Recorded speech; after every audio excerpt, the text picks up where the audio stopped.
Happy Monday. Ben and Woods, 97.3 The Fan. Thanks so much for being here, everybody. Holy cow.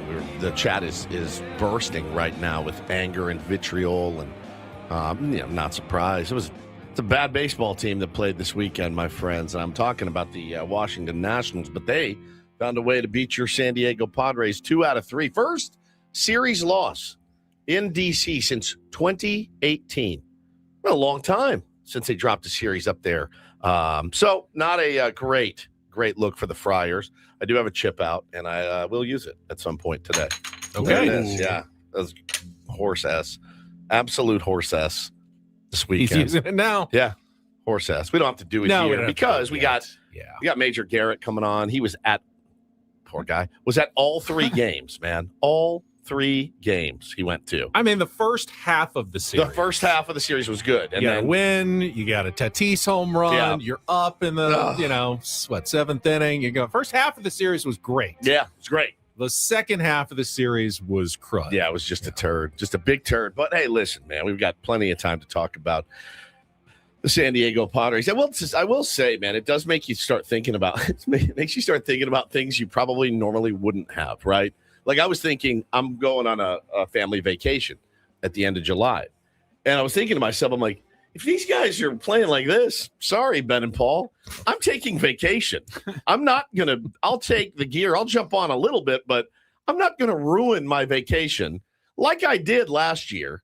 It was ruined. I was up at 2 o'clock in the morning to do a 3 a.m. show in Hawaii, and I was exhausted all day. I ruined my vacation. Like, life's too short to break your back over a baseball team that's like, whatever, right? Like, but it's weird how your brain, now, team's on fire, I'm shooting out of bed, I'm ready to jam, but it's just weird how your brain works when you see some bad baseball. But I'm Woodsy, that's Paul Reindl, he's the executive producer of the program. Good morning, Paulie. Hey, how are you? Nice to see you yesterday. Paulie and I met down at the Honey Hole in Mission Valley, brought my kids down there, we had a good time.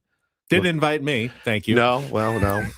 Cool guy would never driven down to Mission Valley, but it was fun. We had a good time. No cool guys allowed. Yeah, no cool guys allowed. It was funny, though. I saw you guys in the parking lot. You're the only car there. I pulled up next to you because I saw Taylor was riding shotgun. Well, just when we parked, he jumps to the front. Yeah, he was in the front, had the window down, so I pulled up, didn't honk or anything. I pulled up, and he goes, you know Paulie was going to be here? Like, I told you, we're going to go meet Paulie. You don't listen. You never, ever, ever listen, Taylor. Ever. He never listens. Neither of them do. Be funny if you just randomly both showed up. Yeah, at the Honey Hole. Like, not impossible. Not impossible at all. Not impossible at all. But then Ben Higgins, your friendly neighborhood sports anchor. I miss guttural yells. It's been a hot 2 weeks. Minute. Last week, we did not have a single win to talk about.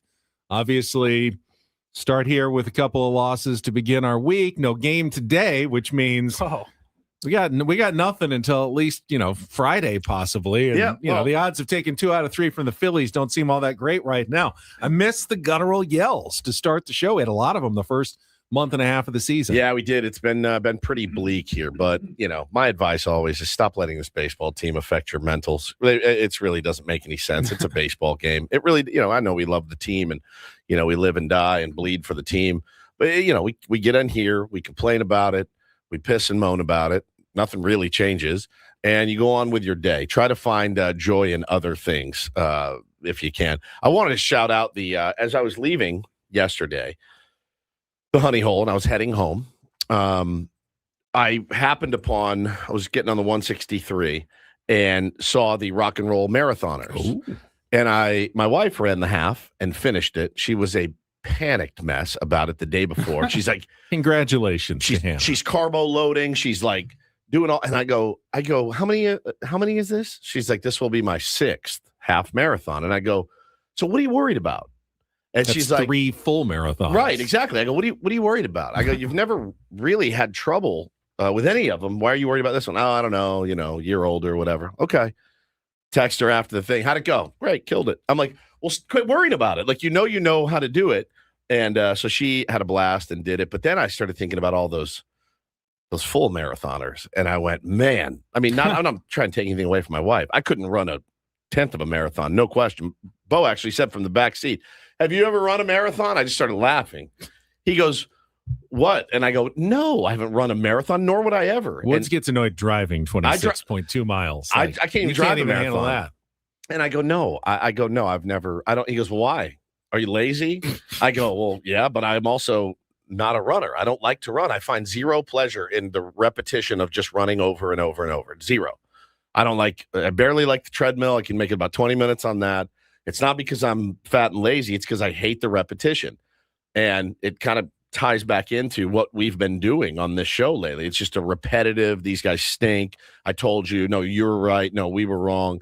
Whatever. I hate the repetition. I like things to be fresh and to mix it up a little bit. But right now we are currently like a 90s rock band on tour playing the same 15 songs at the county fair before we walk off stage, get on the bus and drive to Des Moines, Iowa to do another county fair. That's how I feel right now coming in here this morning. But shout out, though, to all the incredible runners.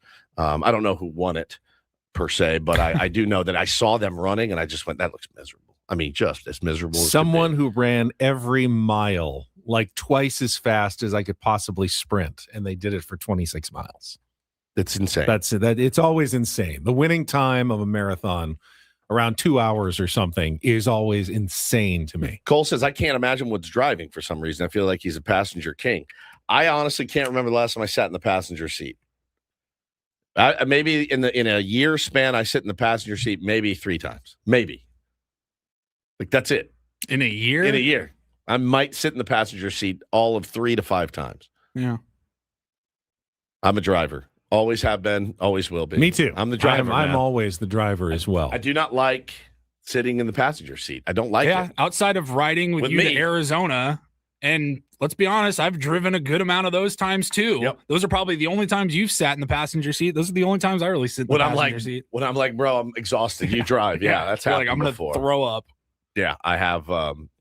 I have to drive. But yeah, man. What else did I want to say? Let's see. The marathon folks, very proud of you guys. I think you're insane for doing this, but they did it. It's not something I ever had any desire to do. The thought of training for it makes me just sick to my stomach. I got to run 19 miles today. It's like, dude, it's Wednesday. You're running 19 miles. I just don't get it, but they do it, man. They crush it. It's incredible. Very proud of all of those people. I got to see something even more heartbreaking than a Padres series loss this weekend. Always a good reminder that other fan bases can be even more depressed than our fan base. On Saturday, my son, I was at home, and he said, you want to go back out to that Copper King's place for lunch, the burger place in San Marcos that we went 3 or 4 weeks ago, really loved it. And so I said, sure, that's fine. So we went out there, and I had forgotten Copper King's also is an Arsenal restaurant. Oh, so yes. Now we got there and it was time to start the penalty kicks, the shootout, the Champions League final. It was 1-1 going to the extra time. Nobody scored, so they went to the penalty kick shootout to determine it's the Super Bowl of European soccer. Yep. It's one game. They played it in Budapest. Paris Saint-Germain, the defending champions, against Arsenal, having their greatest season ever. They just won the Premier League, and I mean, you had all these people dressed, and when we got there, I knew the game was almost going to end. I said, we'll just wait and watch. There was nowhere to sit or anything, but it'll clear out as soon as the game's over. And so we just kind of stand and watch these all just Arsenal fans packing this place, watching the agony. And I can't even imagine the torture of your team finally gets to the precipice of where you've always wanted to be. And it comes down to a penalty kick shootout, which listening to the announcers go, and now after 120 minutes, we will decide it with a county fair sideshow. Oh my God.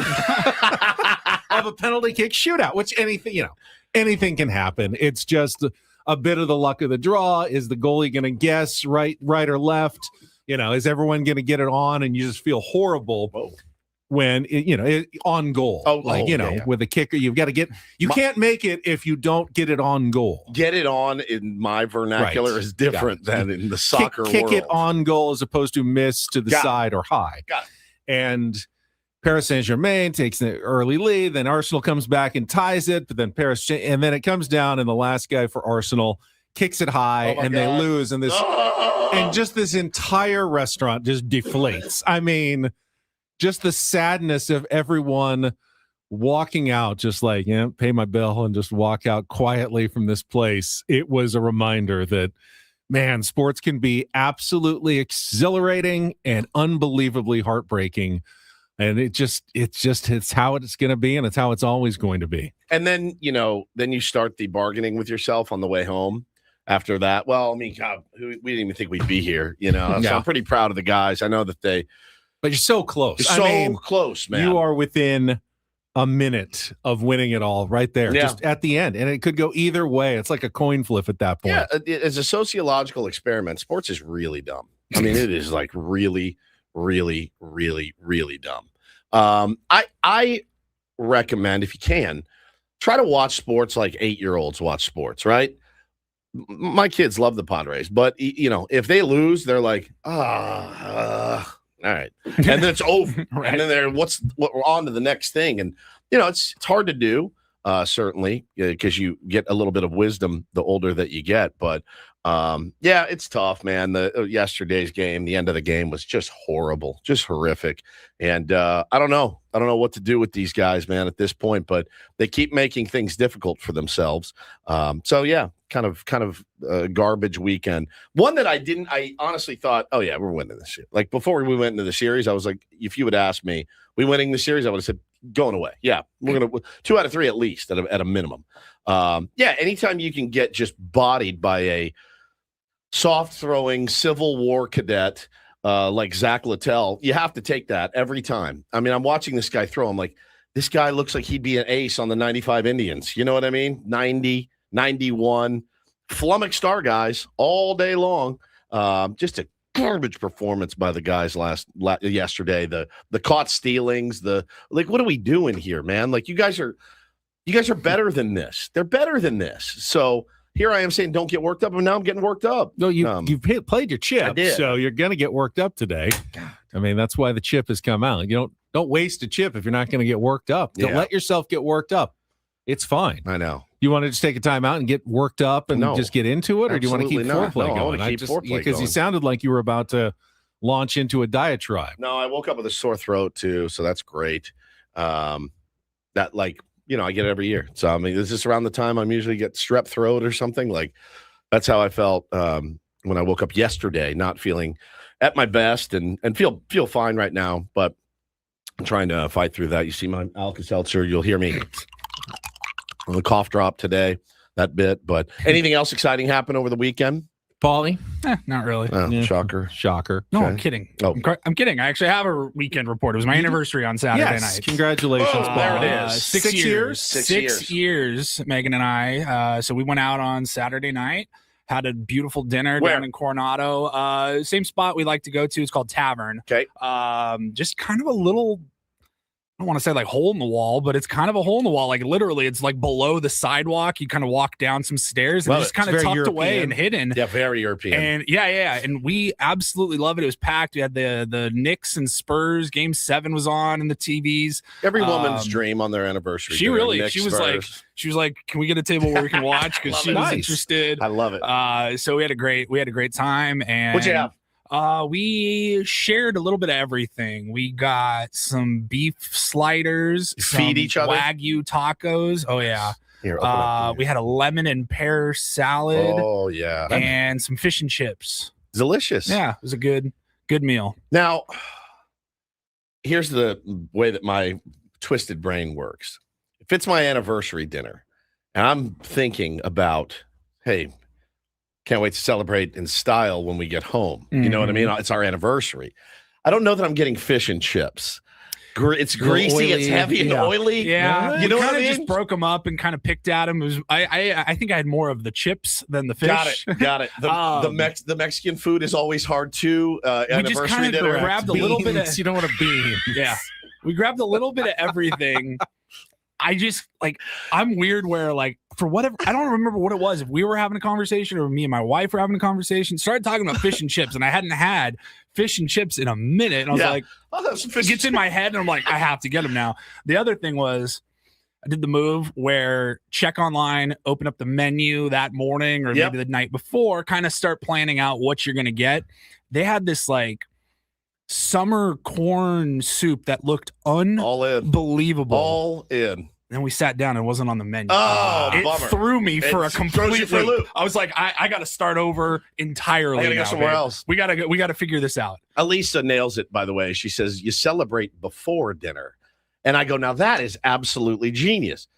Knock that out, then hit the dinner, and you're relaxed, and you're like, more. You eat whatever you want, but the Mexican food anniversary dinners, it's a huge no-no. Your hands smell like everything.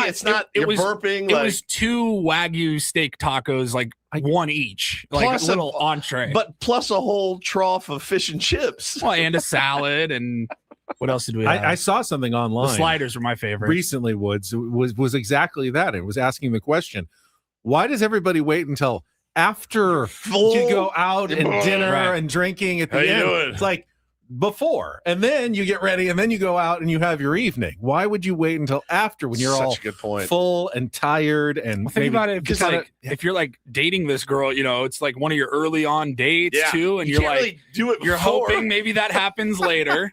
And you're just like the whole meal. You're like, I'll probably pass on that. You're like, I don't know how that's going to make me feel. For the meal, though, it's like just let's do beforehand. Yeah, but like if you're just now if you're like 4 dates in, and it's 4 dates in, you have to do it after. But 6 years married, you're like, hey, we can anytime before we hit the restaurant. Megan says, "What's wrong with you? It wasn't the county fair." I'm not saying it was the county. I'm not saying it was the county fair. Okay. I'm just saying, you go out and you fill up, you drive home, and then you look at each other because you've been married for 6 years. You're like, all right, I'll see you in the morning.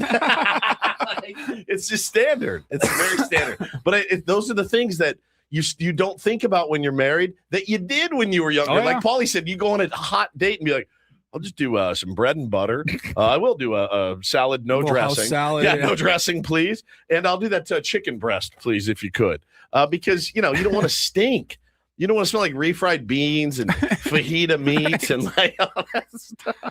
Yeah, it's like your second day. Yeah, you're your second day. Like, here we go. And you're like, yeah, I'll pass on the nachos. You get back to her place and like, do you have any Pepsid? Forget it, dude. And she smells and you smell, and it's not good, man. Oh, you don't have to worry about these things really when you're married, because your wife will make love to you if you've eaten fish and chips most of the time. Well, yours might. Mine will not. There's no question. But happy anniversary to you two lovebirds. That's fantastic. We anything exciting happened to you, Benjamin? Well, yesterday you texted.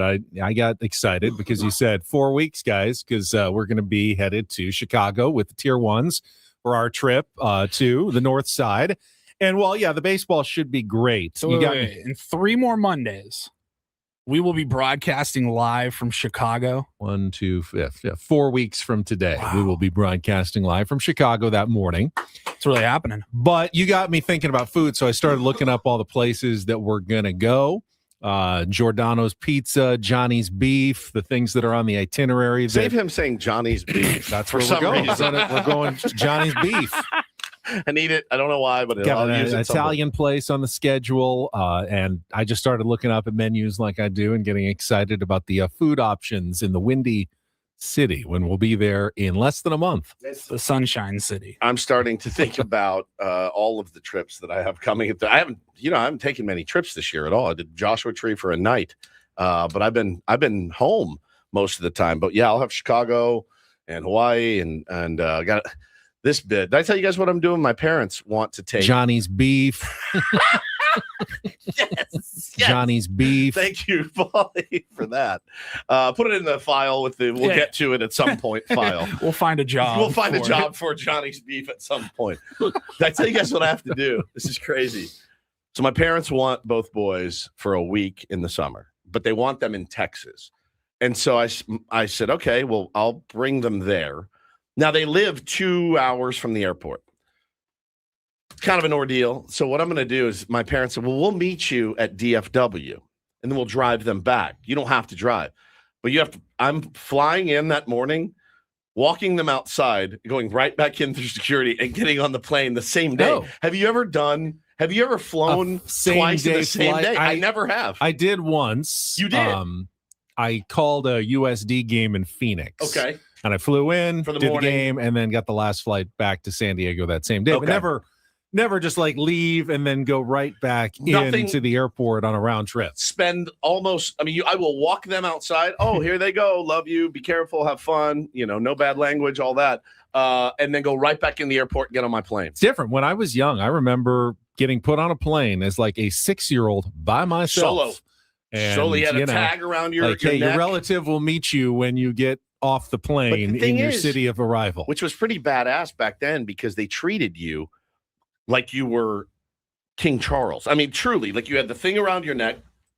They would take care of you the whole flight. They'd make sure you were good. It was like first class before you ever got to sit in first class. It was really spectacular. When you're that small, every seat's a first class seat. Yeah, you're like, this is the greatest. Got plenty of room. They're gigantic seats for adults. So. Well, it's funny, man. I think about that too. I was maybe 10 the first time I flew solo, but my brother was probably 5, and he did it, but he had me with him. Bo's 8, Taylor's 5. Zero chance. Like 17. Zero chance I'm putting those guys on a plane by themselves. Zero. All right, let me know when you get to Gabby and Pops' house. There's just no chance. No chance. So I'm gonna fly them in, turn around, fly back. If you did put them on a plane by themselves, let's just say if you did, what is like the current protocol with parents? Like, how far are you allowed to take the child through the airport? Like, remember, like pre 9/11, you could go right up to practically onto the plane. Well, and the funny thing is when my dad brings him home, he's coming in, staying for a night, and then jamming. That works. So I'm not staying a night though. What do they do? Like? How far? Like, where do you go to the gate? Where do you hand off? You can go through security and go to the gate and drop them off. Yeah, they've added. Give you a gate pass. Yeah, you can now go through security and sign up. If you I think you have to pre-register. But I'm a non-passenger, but I'm escorting someone to the gate. Yeah, you are able to do that now. All right. Well, let's start with the menu, and then we'll start. We got a lot of Padres talk today, which I don't know if that's good or bad. I'm still thinking about it, but we're going to do it because that's what we are. Woods has played his 3rd chip. I have. Is that only my 3rd? God, it feels like 3rd there's chip. so many. Now you're starting to catch up because after the start of the season, we go, hey, he may never play a chip. Now we've had 3 here in a span of about 3 or 4 weeks. What's cool about the weekend games, I get to use a chip for 2. I don't have to use 2 chips. No, just one chip. One chip for a whole game and a half that we can discuss. We will get to all of it. We'll set the menu. Got 3 guests coming up, including someone who was at all 3 games in Washington over the weekend. You can probably guess who that might be. We'll let you know coming up after our first check of traffic, broadcasting live from the Bill House Studios. We know how. It's a new week of Ben and Woods right here on San Diego's #1 sports station, 97.3 The Fan.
Hey player, this is all yours.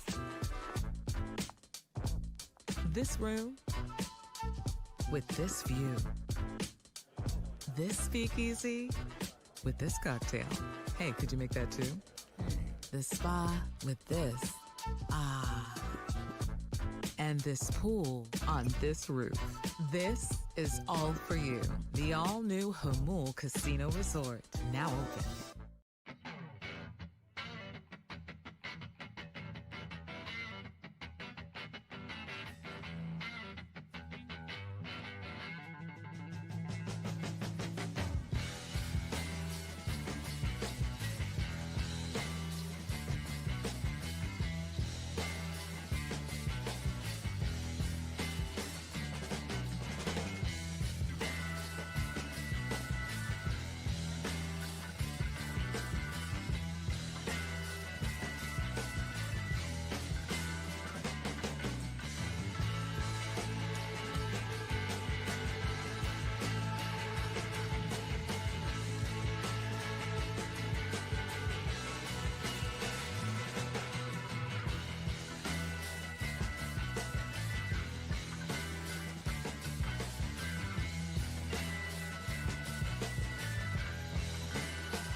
Hey player, this is all yours. This room with this view. This speakeasy with this cocktail. Hey, could you make that too? The spa with this. Ah. And this pool on this roof. This is all for you. The all-new Hamul Casino Resort, now open.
There was so much going on this weekend sports-wise and I was, I'm very busy, but we had baseball practice and going out to watch friends play baseball, and I was like, man, I'm missing out on a ton. A lot of good college baseball, like really, really crazy stories. Women's softball, we watched a little bit of that, and just watched how dominant they are. 7 of the Western Conference Finals. I know the NBA isn't really on your radar, but it was a really good game. That being said, I was just going to say to both of you and to the listening audience, for the first time this NBA season, I felt like I had FOMO, and I felt left out in the cold because I just kept reading everything about Wemby, and I'm like, all right, man. Now the finals is here. It is going to be here. I think it starts Wednesday night. Starts Wednesday. In San Antonio. Knicks, Spurs, fine. I think it's going to be a really good series. I mean, the Knicks are red hot. They've been playing so well. They've been sitting on their ass for a week. But I thought the Western Conference Finals was going to be a great series. That's what everybody said. It was one for a series 7. That went 7 games. It wasn't very good. Yeah. Games 1 and 7, it bookended with 2 phenomenal games. Yeah. Everything in between was terrible. Like I had a friend who was like, "Oh man, what a series!" I'm like, "No, it was what a game." 2 good games, yeah. And you feel like it was a good series. Like remember, all the other 5 games were pretty terrible. So I kind of hope the finals aren't like that as well. Yeah. But I think in theory, like on paper, the 2 teams stack up pretty well. It should be. I think the Knicks match up better with the Spurs than they did with the Thunder, which should make for a more even series. Yeah. I mean, Wemby's coming out party in the playoffs, though, has been very entertaining to watch. Who are you guys rooting for? Probably Knicks. You're one of your best friends. I got a few friends that are rooting for the Knicks, so I think probably pulling for them. But if Wemby wins, I think that'll be pretty exciting because I really feel like after watching a couple of seasons of him now, we've never seen anybody with a body like his, right. 7'6" or whatever. Speak He's for so yourself. tall and lengthy. But if he can stay healthy and those like legs and those long limbs just stay intact, we're watching a potential like top 10 all-time player. He's that good. My son became a Spurs fan about 8 months ago, so he's enjoying this first season immensely. I'd be happy for him if Spurs got it done and won the championship. Let's listen to the guy. Who's the guy on before us? Drake Toll. He's talking about the Spurs, and then of course you remember our youth, the Admiral, right? And just kind of my youth, Tim Duncan, Manu Ginobili. Yeah. It's like there's this cycle that comes through, and all of a sudden you look at me like, damn, the Spurs are pretty good, and then they stay good. They stay good for a while. Helps when you crazily win 2 lotteries when like franchise transforming players are available in Tim Duncan and then Wemby, 20 years later. It just keeps you good essentially for about 3 straight decades with just like 1 or 2 bad years. I will say too, as a card collector, if I never see David Robinson's face again, it will be too soon. We all thought we were going to be buying mansions on the David Robinson rookies, and they're worth about a nickel now. I was talking with Megan about it over the weekend. We saw there's one clip from the game going around, and it was Tim Duncan and Greg Popovich sitting in a suite somewhere, and they were just talking, years removed from their time together on the team. And I was just telling her, I was like, look, that's a guy like Greg Popovich. He's like a Pat Riley, right? Like that's somebody that is so revered and so loved, and he's been around your system for so long that he's not even the head coach, and he's still pulling all of the strings and he's kind of the glue that keeps that franchise together. Sure. Doing a little behind the scenes now. Wasn't even at the game on game 7. I mean, obviously health concerns, I think. Yeah. But like him or not, Greg Popovich goes down as one of the all-time great minds of basketball. Coaching, now as an executive, just has kept that team going. So, looking forward to that. Stanley Cup finals begin this week as well. So we'll have some finals to talk about. Ben and Woods, brought to you by David P. Shapiro, criminal defense attorneys, helping good people regain control of their future when charged with a crime since 2010. Visit davidpshapirolaw.com. Here's what's on the menu for the Monday edition of Ben and Woods. Woods has already played a chip, so we'll let him go off on the San Diego Padres here after our crap-up. Another losing streak to start the week. Despite the win on Friday, Padres dropped their series to the Washington Nationals, and at all 3 games was our friend Major Garrett, chief Washington correspondent for CBS News, host of the Takeout podcast, which just celebrated its first anniversary. So he's going to check in at 7:00 this morning to tell us about his firsthand thoughts and analysis of seeing his Padres in person at all 3 games this weekend at Nationals Park. At 7:20, we will have Don't Do This, including a weird baseball injury from over the weekend and more. 7:35, we'll chat with our friend Craig Elston, host of the Padres Hot Tub Podcast and Chromaniacs podcast. We've headed into the international break. World Cup is right around the corner. So, soccer talk is going to ramp up around the world here in the next couple of weeks. 8 o'clock hour, I have 4 new categories for you for Take on Woods, and we have a new prize. It is a staycation prize with a stay at the Town and Country down in Mission Valley with their pool and their water slide. They've upgraded everything. We'll give you the details, but a chance to qualify for a brand new grand prize and Take on Woods in our 8 o'clock hour. Our Padres insider, Linsider, Dennis Lynn, will join us at 8:35. All guests on Ben and Woods appear on the SDCCU fan hotline. It's not big bank banking, it's better. And then in our 9 o'clock hour, a Rindle report and an MLB reach around from what happened over the weekend in Major League Baseball. So we've got a lot to get to. But I want to let Woods kind of sound off a little bit. It's all of us, I think. If you're not upset about that series, I think. The Padres were upset. I mean, Manny said, today was a poor day for us. Very poor. Gavin Sheets, extremely frustrating. Personally, I laid an egg, said Gavin Sheets. Yeah, we like accountability. I think we do. But again, accountability without change is just lip service at this, just words at this point. But it was weird. It was a weird ending yesterday, and it wasn't just the ending. I'm all for playing aggressive. I am. I think playing aggressive sometimes can win you ball games. But that being said, to have your 7th inning rally squelched and your 9th inning rally squelched by 2 guys that were safe. They were safe at second base. They both beat the throw. The slide through. It's just, are you snake bit at that point? It's frustrating because, and we'll go back on the whole series, but on Friday morning in our management report, Bud Black joined us. Yeah.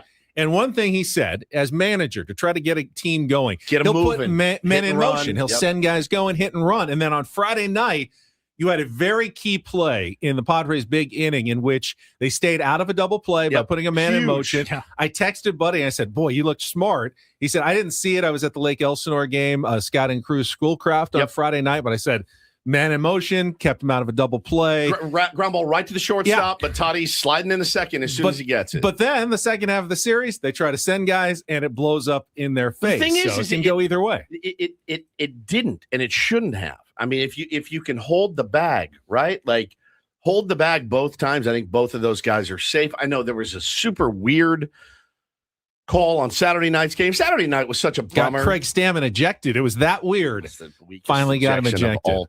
Of all time, I think. Hey, even the umpire wasn't. The umpire was like, yeah, go ahead. Yeah, you're done. I don't know, man. It's just more of the same. It's just more of the same. I do appreciate trying to do more on offense. I do, trying to push the envelope a little bit, but in a situation, Ben, like the 7th, where, again, you need a ground ball, lazy fly ball ties the game. Let's put it this way. I'm so unconfident. I'm usually a guy that says, no, I'm playing to win a game. I'm not playing to tie a game. I'm so unconfident in this team's offense that I was like, if you have to safety squeeze this guy home, get him home. Get that tying run. And please don't hit into a double play, which is why you started the runner. Fine, no problem. Is Miguel Andujar the best guy to be up there at that time? I don't know, but I know Freddie Freeman would be great in that situation. Freddie Fermin, not so much. What's the leash look like on that guy too? Yeah, we're getting to the point where you're starting to see teams go, okay, we're making changes. We've seen enough. Campusano got a 10th of the rope last year that Freddie Fermin has gotten this year. And I'm not saying Rodolfo Duran is some great shakes, but give him a shot. At least I see some effort from that guy. He's hitting like 86 I know. But yeah, I mean, but he throws guys out. He's way better at challenges. I was so surprised when Fermin got that challenge right when he was hitting yesterday. I was like, I was about to go through the roof, and he got it right. I was like, all right, in our camp, you just bought yourself another 2 weeks, right? So right. I don't know, man. Like you have people in the organization. It was strange though. Can we all agree that after 6 innings on Saturday, we were all feeling pretty good? Padres damn scored good. 7 runs in a win on Friday. Yep. They got home runs from Bogarts, Machado, and Tatis. Had a 3-1 lead. You feel like Padres always protect those leads. With the bullpen that they've got, you love their chances of taking the first 2 and having a chance at a sweep. You're feeling really good about the Padres through 16 or 15 innings of that series. And then the last 12 innings were really bad. I mean, like 12 of the worst innings of the season. Yeah. from the 7th inning on Saturday through the entire game yesterday, with a little blip of hope there. Yeah, you still had when the Padres rallied, obviously, but that was frustrating. Yeah, it was more frustrating because you couldn't even get that game tied. And you do feel like if you can tie that game, you can win that game with what you've got left in the bullpen. Of course. Off day today. I'm sitting there going, oh, my God, is Blake Butera asleep? Because Littell is in there, and he's getting, they're finally starting to put the ball in play and hit him around a little bit. And he let him ride, and then he brought that guy in from the bullpen. They let him ride. I'm like, holy cow, Padres fans were saying the same thing about Craig Stammen on Saturday with Michael King in the 7th inning. We'll talk about it all, but let's get to yesterday's game. We'll get to our Padres crap up, all the highlights. Woodsy's played a chip. We'll get to it, the specifics of the 4-2 loss right after traffic here on 97.3 The Fan. From the 855 Get Ross Traffic Center. Injured? Demand justice. Demand Jurowitz. 855GetRoss.com. In San Diego, slow traffic on the 75 southbound heading to the Coronado Bridge is slowing down the 5 southbound from the 94 to the 75 and northbound from the 15 to the 75. I'm Sam Tidrick, Odyssey San Diego Traffic. Traffic brought to you by the Department of Public Works, County of San Diego, and funded by Cal Recycle. Bring in a used oil filter and get one free from County of San Diego Recycling at O'Reilly Auto Parts stores in Ramona, Fallbrook, Lakeside, and Spring Valley on June 6th from 10 to 1. Restrictions apply. Details at wastefreesd.org. Funded by Cal Recycle. It's a shame if they lose. You got a problem. How did things play out in yesterday's game? Supremely stupid. It's time for the Padres crap up with Ben and Woods. Brought to you by Hamul Casino Resort. Hey, player, here's something to cheer you up. The rooftop pool's open, day passes are available, and the spa is calling your name. Hamul Casino Resort, the player's place. We'll give it 16 minutes of salt, and then we'll, get back on the pump and figure it out. This game has got to come to an end. Pitch to Garcia, hit in the air, deep to right center field. Maryland Tatis back, and it is gone. A home run just over the big wall in right center field. So Garcia, who hit into the double play in the first inning, gets back here in the fourth. A solo shot to begin the inning and give the Nationals the first run of the game. On the strike, the pitch, and Wood swings, hits it in the air deep to right center field, aiming for the big wall, and it's gone. A line drive home run to right center field, his 16th of the year. 2-run shot for Wood, and just like that, the Nationals lead is 3-0. Pitch coming, Ty laces it into left field. That's a base hit. Lyle over towards the line to get it. Bogarts will score. Merrill's held at third, and into second with an RBI double goes Ty France. It's 3-1 here in the 7th, and still nobody out. Castellanos swings, pops it into center field. Young coming on. He'll square it up, make the catch. Merrill tagging at third. He'll come in to score. The throw goes to third. No chance to get France. A sac fly in a 1-run game. It's 3-2. Here's the pitch. Song runs. Andujar takes strike 3. The throw down to second. Song overslides. He's out. And a strike him out, throw him out, double play to end the inning. The 0-1 pitch. Chaparro hard hit on the ground, third base, a fair ball down the line. Machado Dove couldn't get there. Nunez in to score. Wood is at third. He'll be held. An RBI double in the pinch for Andres Chaparro, and it's now 4-2 Washington.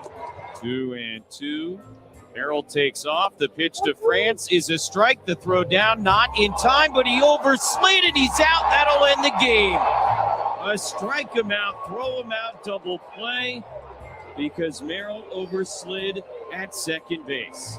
And for the first time since 2018, the Padres have dropped a series at Nationals Park. Padres will not challenge. Merrill clearly off the bag at second base, tagged out by Nasim Nunez.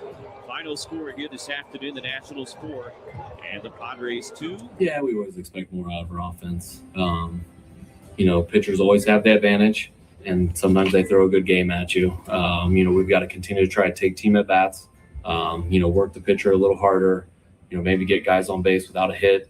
And then we've got to come through in big situations. And, lately that hasn't been the case. There'll be a game or two, or maybe even a game you don't score, but the bats are good. Are you surprised at how it's not kind of taking off? Yeah, it seems like, we get one guy going and then another guy hits a slump, and, we just haven't collectively been able to put at bats together 1 through 9. We put 3 together, and then the fourth one is just, kind of ends the story really fast. So we've got to figure out a way to take at bats for the guys behind us, in front of us, team at bats, as we go. And, as a coaching staff, we got to figure out how to get that into the players' heads, and we got to figure out a way to coach them to be able to take at bats like that.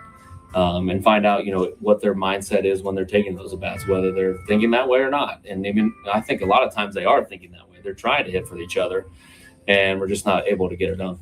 Yeah, there's some really bad ABs that you saw yesterday, and we're not in those meetings. We don't know what it looks like, but what's the book on Zach Littell? Well, he's not going to blow it by you. Well, he shouldn't, based on what you guys see on a day-to-day basis. This should be a relatively comfortable day at the plate, guys, right? Yeah, he spins it a little bit, he moves it around, slider, cutter, this fastball is about 90, 91. Let's not get up there and hack at the first pitch, and first pitch of the game, Toddy, ground out, one pitch, one out. Just an second absolute pitch nightmare. of his at-bat sheets pop out. Right? And then third pitch of Manny's at-bat ground out. Right. So Six pitch first inning. Yeah, man. You had the sense, well, that's the worst possible start the Padres can have. 100%, man. And it got worse. I think Toddy saw all of eight pitches and 4 ABs yesterday. And again, I can understand it because when you're scuffling, and he hasn't, that's the thing. He hasn't been scuffling. He's hitting about 500 in the last week or so. What are you afraid of? Are you afraid that's the best pitch you're going to get to hit? Okay, I can live with that, I guess. But when you don't come through, it just is glaring. Second inning, third pitch ground out from Xander on an 0-2 count. Littell, if you don't swing, then you're behind in the count because he throws strikes. Yeah, he throws strikes. Fifth at bat, Merrill strikes out on 3 pitches, and then Ty France on the 4th pitch grounds out. Yeah. So, through 2 innings, you could not have made it any easier for Zach Littell. Yeah, you really couldn't. That gives him the advantage. He's barely shown you any. He's not tired. He's barely shown you any of his repertoire. Probably going to pitch fairly deep and effectively into the game when you started that way. Third inning wasn't much better. Castellanos hit a blooper single to lead off, but then Sun Wung Song flew out. Fermin, he struck out, and then Toddy 4th pitch ground out. That was a little bit better, but it was just so. The first 3 innings were just so quick and so stress-free. Just like that. For Zach Littell. My friends, he was already deep into the game. And we are getting to the point where this has happened before on this team. Teams that we've followed and covered and loved. Where it's black hole, black hole, black hole, black hole, black hole, black hole. To end, straight up. Hey, man, if Toddy doesn't get on and if Manny doesn't do something, as bad as Manny's been this year, you're looking at a really easy lineup to navigate if you're an opposing pitcher. Yeah, 7, 8, 9 of Castellanos, Song, and Fermin is a 330 or 191 average, 174 average, 133 average at the end of your lineup. Your first 6 better get it done because that is as guaranteed as now. It's a Sunday lineup. You can't play everybody every day. All right, we'll do the Saturday lineup. It's not like Miguel Andujar and Ramon Laureano have been killing it either, but you take both of them out of the lineup and it starts to have big gaps of where you feel like you've got a chance to start a rally or bring home guys if anybody's on base. But again, you asked the question, okay, man, you guys can piss and moan about it, be negative, whatever. Okay, what's the solution? The solution at this point is I have no earthly idea other than an injection of life into this lineup, be it Ethan Salas or Jace Bowen, and people are rolling their eyes. Some people are cheering. I have no idea, but get some new blood in this locker room ASAFP. And that would mean somebody's getting DFA'd, correct, somebody's getting fired, somebody's losing their job. Yep. If that's what it takes to send a message, I think we're getting to that time now, if we're not there already. Also, Vincent, again, did they say after if Merrill was on his own or was that a hit and run? Did anybody talk? I did not hear that. I did not hear an explanation. He's not the tying run. Right. He's not the tying run in the 9th inning. Right. Wait. No, it was 4-2. It was 4-2. The only reason to go is to stay out of the double play. You figure with 2 strikes, they're swinging, so you probably are fairly safe there. It's hit and run doesn't matter either. Doesn't matter. Getting the runner third does not matter. He's not the tying run. Yeah. My guess is he probably went on his own, thought he could make it, which he did. He did make it. Just got to stay on the base. Well, that's part of the job. We learned this years ago from I think it was Bomel. I'm not sure. Somebody said it on our show. It was like, hey man, all these guys have the green light. I think it was Skip. Was it Skip? Schumacher was like, everybody's got It's like almost everybody in baseball. He goes, everybody in Major League Baseball except for like 2 guys. He said Albert Pujols had the green light. He could run whenever he wanted to. Now, he knew better and knew when and whatever. But, yeah, I just, at this point, I doubt very much that's coming from the skipper, just like some weird bunts that you see sometimes are the players doing it on their own. But, hey, man, I don't know. At this point, you got to figure out a way to jumpstart this offense a little. You had your one chance in the 7th inning where you such a good chance. You scored your 2 runs, Jackson with a nice bunt single, and Beautiful. then Ty France comes through with the double. So 2nd and 3rd, you get the first run home on the sac fly by Castellanos, moves the runner to 3rd as well. Good base running by Ty France. So you need to come through there. And Craig Stammen aggressively, Sun Wung Song, pretty good at bat where he gets the walk. He's the go-ahead run. He's on base now, so that wasn't bad either. Yep. So Freddie Fermin comes up. Craig Stammen pinch hits Miguel Andujar. Correct.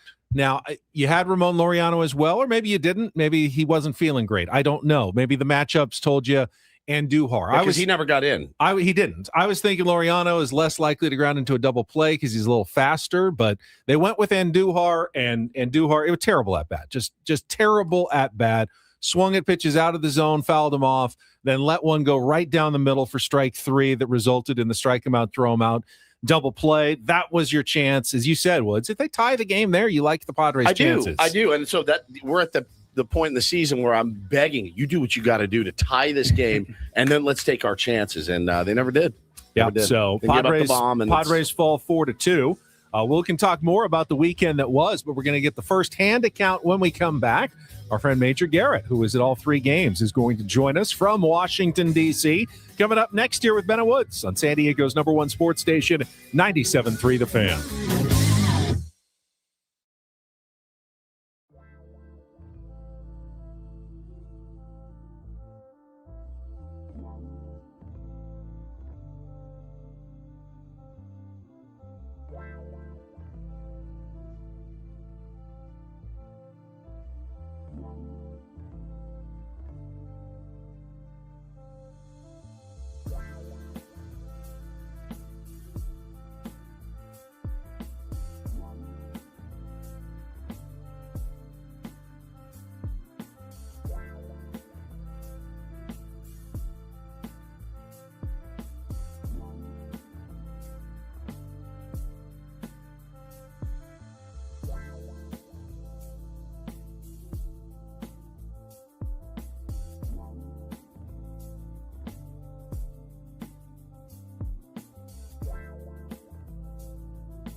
Fernando swings, hits it in the air, deep to left field. This one way back and gone.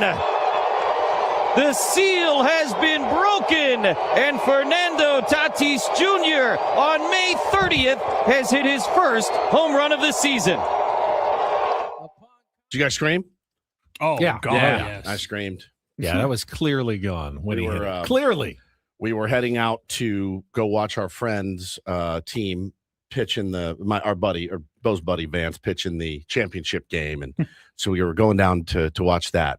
And I came back inside because I had forgotten something, and my wife goes, "Oh my God, home run!" I went and watched it, and I ran outside. Bo was in the car. I go, "Johnny Homer!" And you just hear yes, like it was really cool. We pulled it up on my phone. It was awesome. After man. waiting so long, I was worried that it would come in a game. Padres were down like 8-1. Yeah. And it would feel, but it was obviously a big home run. Yeah. Gave him a 3-1 lead. I other felt thing I so thought- bad after the game though because he couldn't really enjoy it. The other because the way the game ended on Saturday. I thought it would be some wall scraper, like just like off Yeah. the guy's glove. It goes over.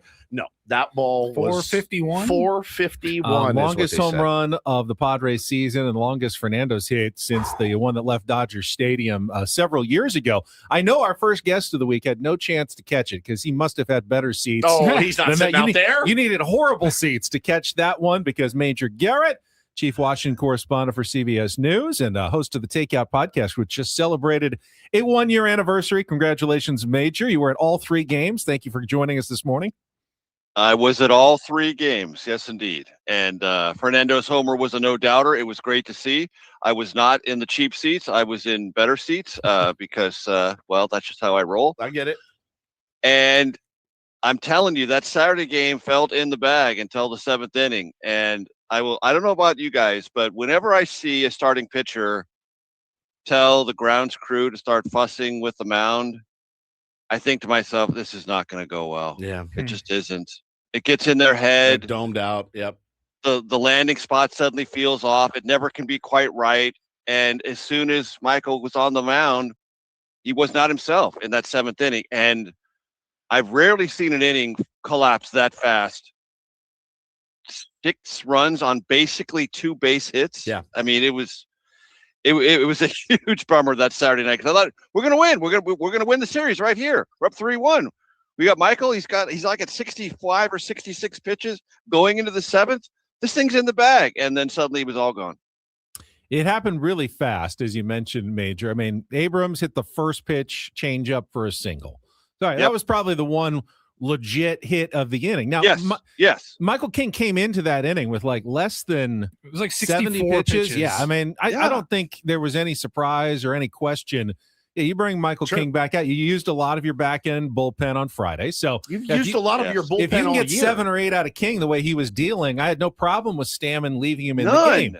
Then you the next one is a longer at bat. It ends in that weird Tatis fielder's choice where he doesn't get the out at second base, throws it away. And now, okay, so now you probably start to get the bullpen up, and then you've got the hit by pitch. It It just spirals. just spiraled so quickly in that inning. It just spiraled so quickly. And let's just say, or let me say something about Nando.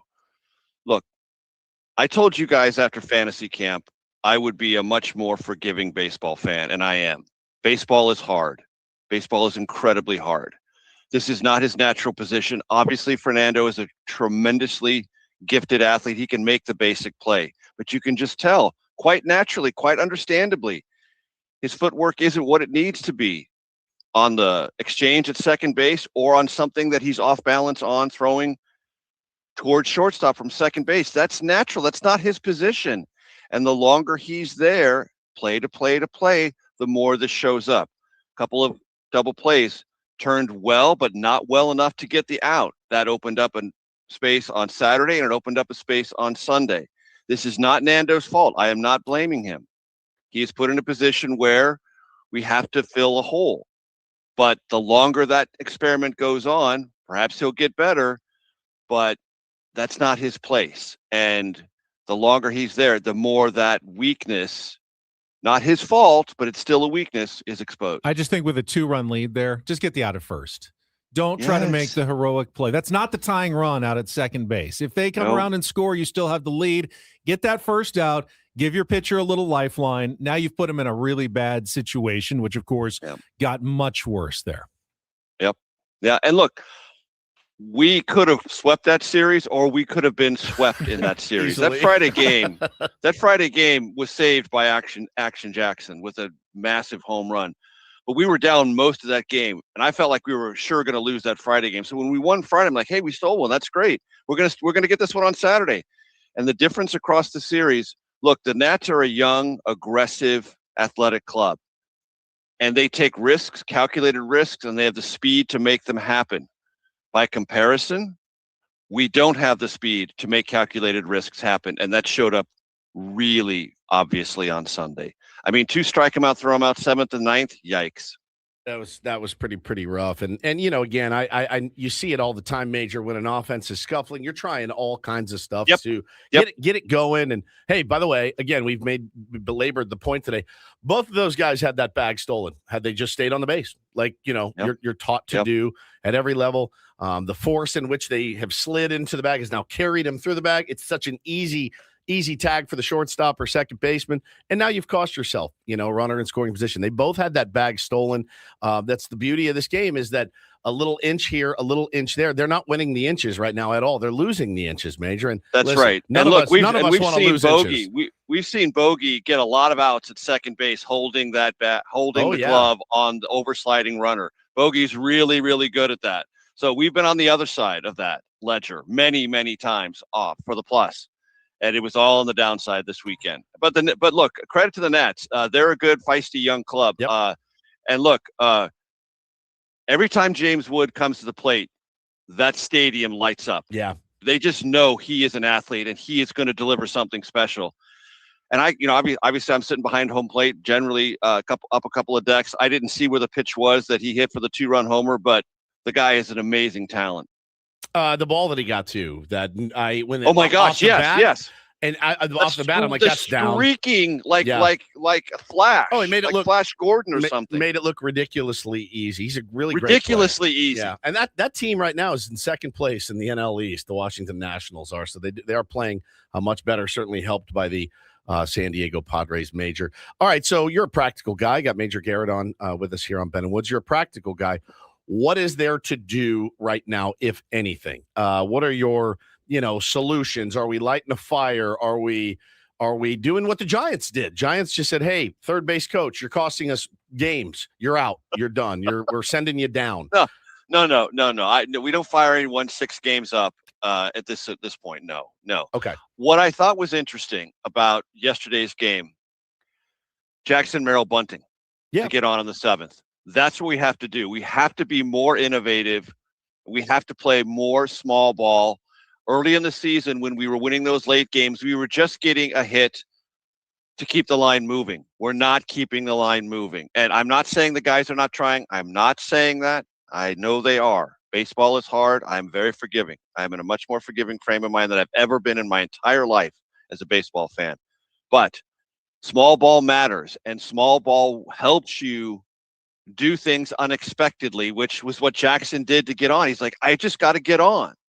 And getting on and creating some momentum in the dugout instead of rollovers and pop flies, which feel to me a little bit more like hero ball, which I think is sort of where we've been in our headspace the last 15 or 20 games, because the slug is super attractive. The 3-run homer changes every game. Who doesn't love the 3-run homer?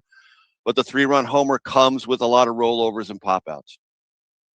Talking to Major Garrett here on 97.3 The Fan. And Major, let's review. We had you on at the beginning of the season. Yep. And I believe your quote, not exact quote, was, hey, if they can just be right around 500 through the first couple of months, you're going to be satisfied with that. Yeah. Now reevaluate. 6 games above 500, but not playing particularly good baseball right now. How do you feel about the Padres as we hit June 1st, 2 months into the season? Of two minds. One is this team is still a virtual statistical impossibility. Manny way below, Tatis way below, Merrill way below, Laureano way below, Crony way below. And we're 6 games over without Musgrove, without Pavetta for most of the season, without Darvish, and we're 6 games over. We're still first place in the wild card. Okay. All of those things don't really make sense. The offensive numbers of this club have been staggeringly bad all season.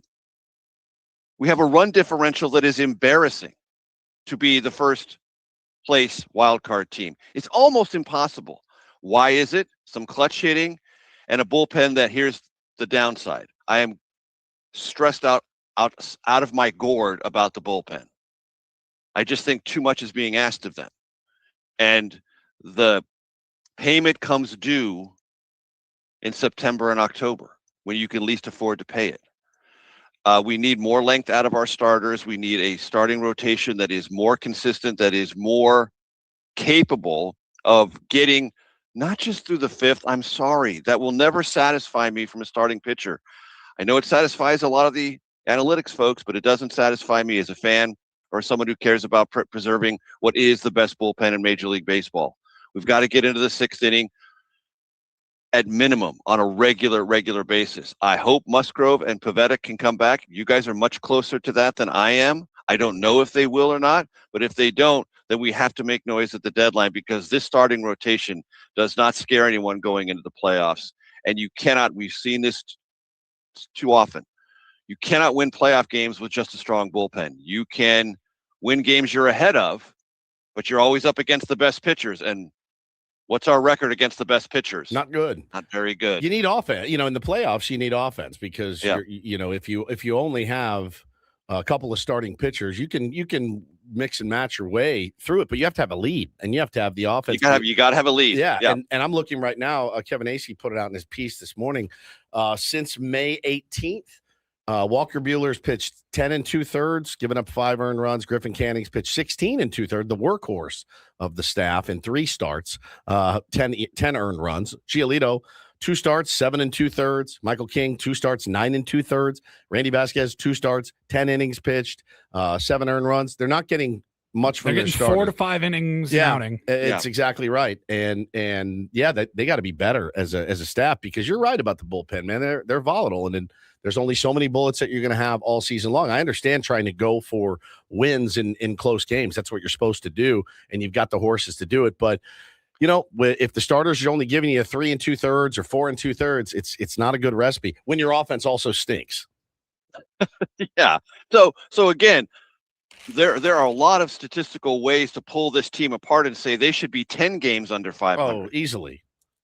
I think they're if not 15 games under 500. So their expected record is right now, the Padres' expected record is 28-30. So not even a 500 ball club right now. Exactly. 32-26. So look, that means there's a great clubhouse. There's veteran guys who don't freak out, who know how to make the most of a situation the 7th, 8th, or 9th. That was happening with sort of a kind of ecstasy breeding frequency in April and early May. It's tampered off. That's what's going to happen in baseball. Averages are there for a reason, and baseball is obsessed about averages for a reason. But look, we have stars who are not striking anyone right now. They just aren't, and they need to. And until that happens on a consistent basis, I mean, I was sitting, of course, among lots of Nats fans, and I could hear the murmuring in the crowd when they would look up at the scoreboard like, man, he's at 200? Yeah. I'm like, yeah, he sure is. Same thing with Nando. His numbers are getting better, and he's getting much more barrel to the ball and getting on base with greater frequency the last 5 or 6 games. That's all a big improvement. But Merrill is still problematic at times. And I'm sure you guys have gone round and round on this. I'll just throw my 2 cents in. I was nervous about this trade last year. I have become basically apoplectic about this trade now.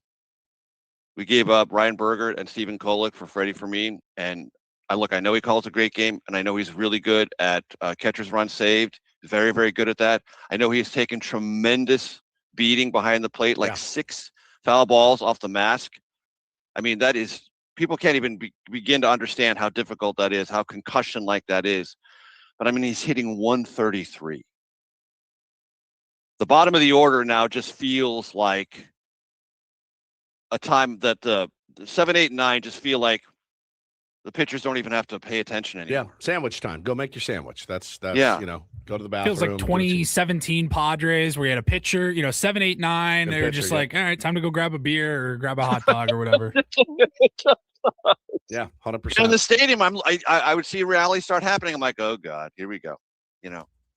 And that's a problem. You've got to have something going on, something that gets the other manager's attention and creates a sense of stress in the infield.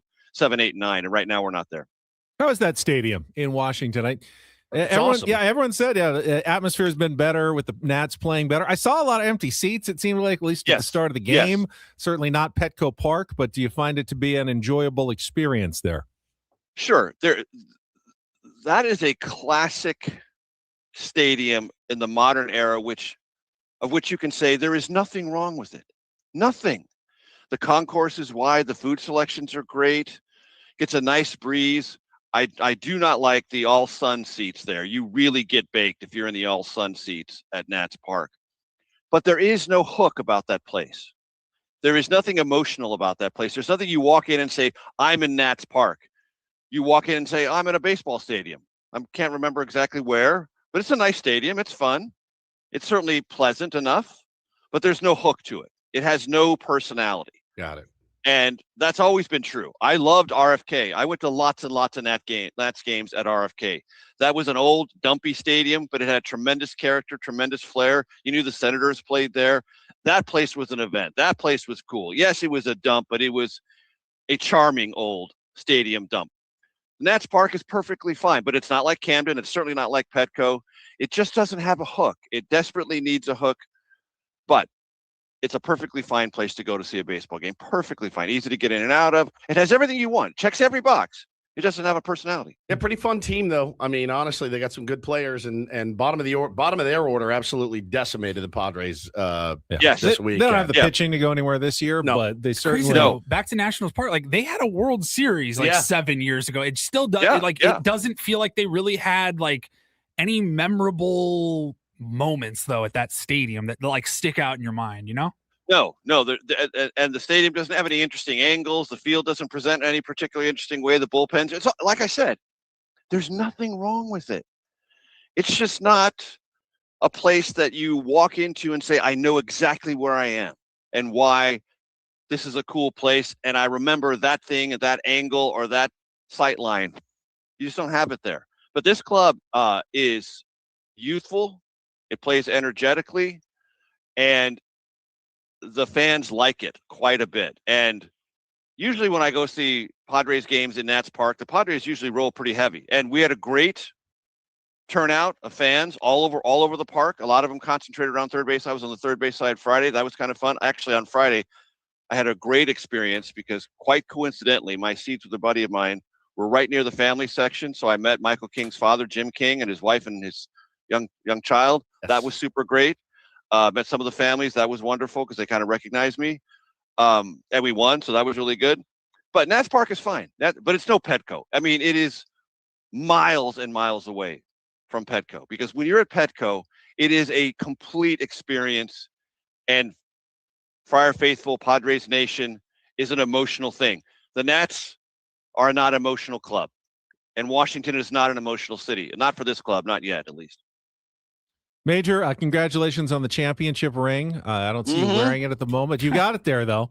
Fantasy Camp champ. They could have been your guys' ring. Yeah, I played him in the finals. It's Major's ring. He did. Yeah. He did. Yep. And everyone, look, trust me, Woodsy's team had not lost in Fantasy Camp. We'd lost 2 games, I think. Yep. But we made it to the championship game.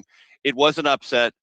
Statistically, they were a much better team. We just got very fortunate that day, and we got the beer shower. They didn't. Yeah, man. I don't. Have we ever won it? Maybe the first year. I can't remember. I won the first year. You won the first year. I don't know that I've ever won it. Yeah, I don't think you have. Oh, fantastic. Sorry, I've won 2. That sounds about right. Major, appreciate you spending some time with us. Have a great week, and we'll talk to you again, hopefully under better circumstances. Under better circumstances. Have a great day, guys. See you. Thanks, Major. Major Garrett on our SDCCU fan hotline. It's not big bank banking. It is better. And I do want to talk as we go forward. We've said many times, Padres need Merrill, Tatis, Machado to start hitting. We saw some of that this weekend. They all had decent weekends. It didn't turn into the winning series that we would have expected with all four of them hit home runs. Bogarts, Merrill, Machado, and Tatis all hit home runs this weekend. Didn't help them. In one game, Merrill's home run helped them, but the other game did not help them.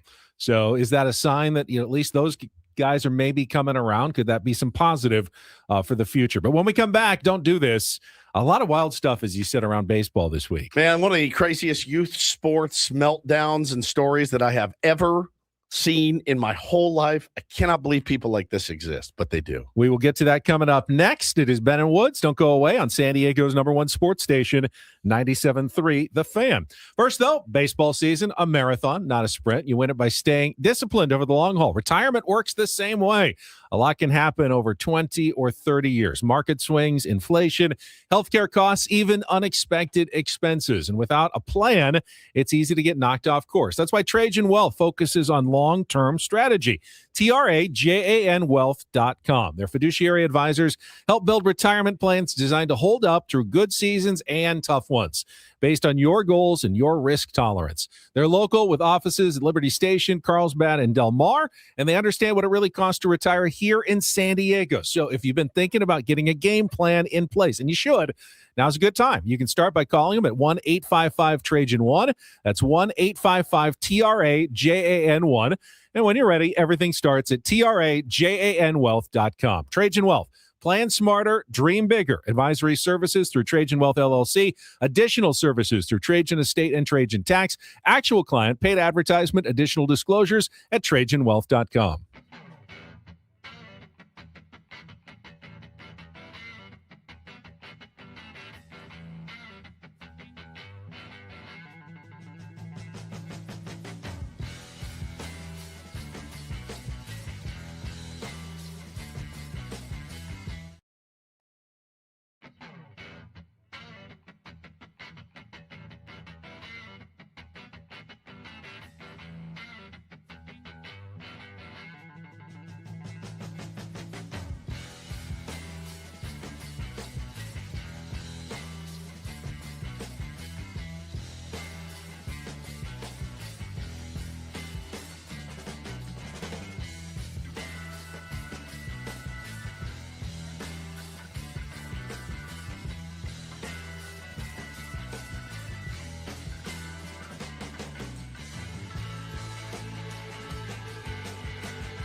Hey, player, this is all yours.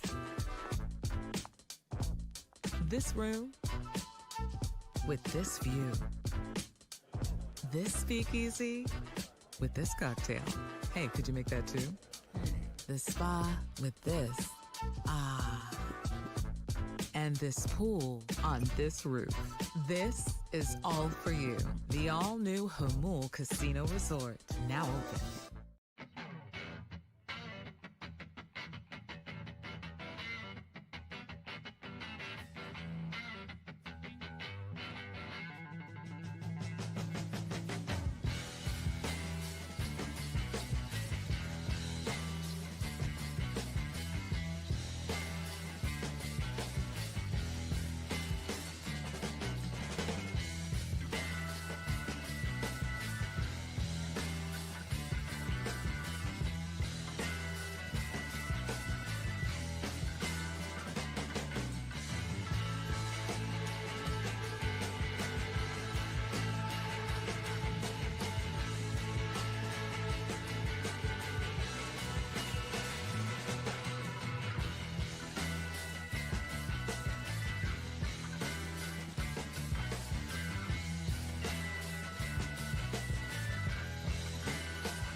Squeezing DDT here in between Major Garrett and Craig Elston. So let's get right to it because we got some good stories here. Don't Do This brought to you by Dixie Line Lumber and Home Centers, helping San Diego homeowners and contractors fix it, build it, and enjoy it. All right, the headline here sounds really, really bad.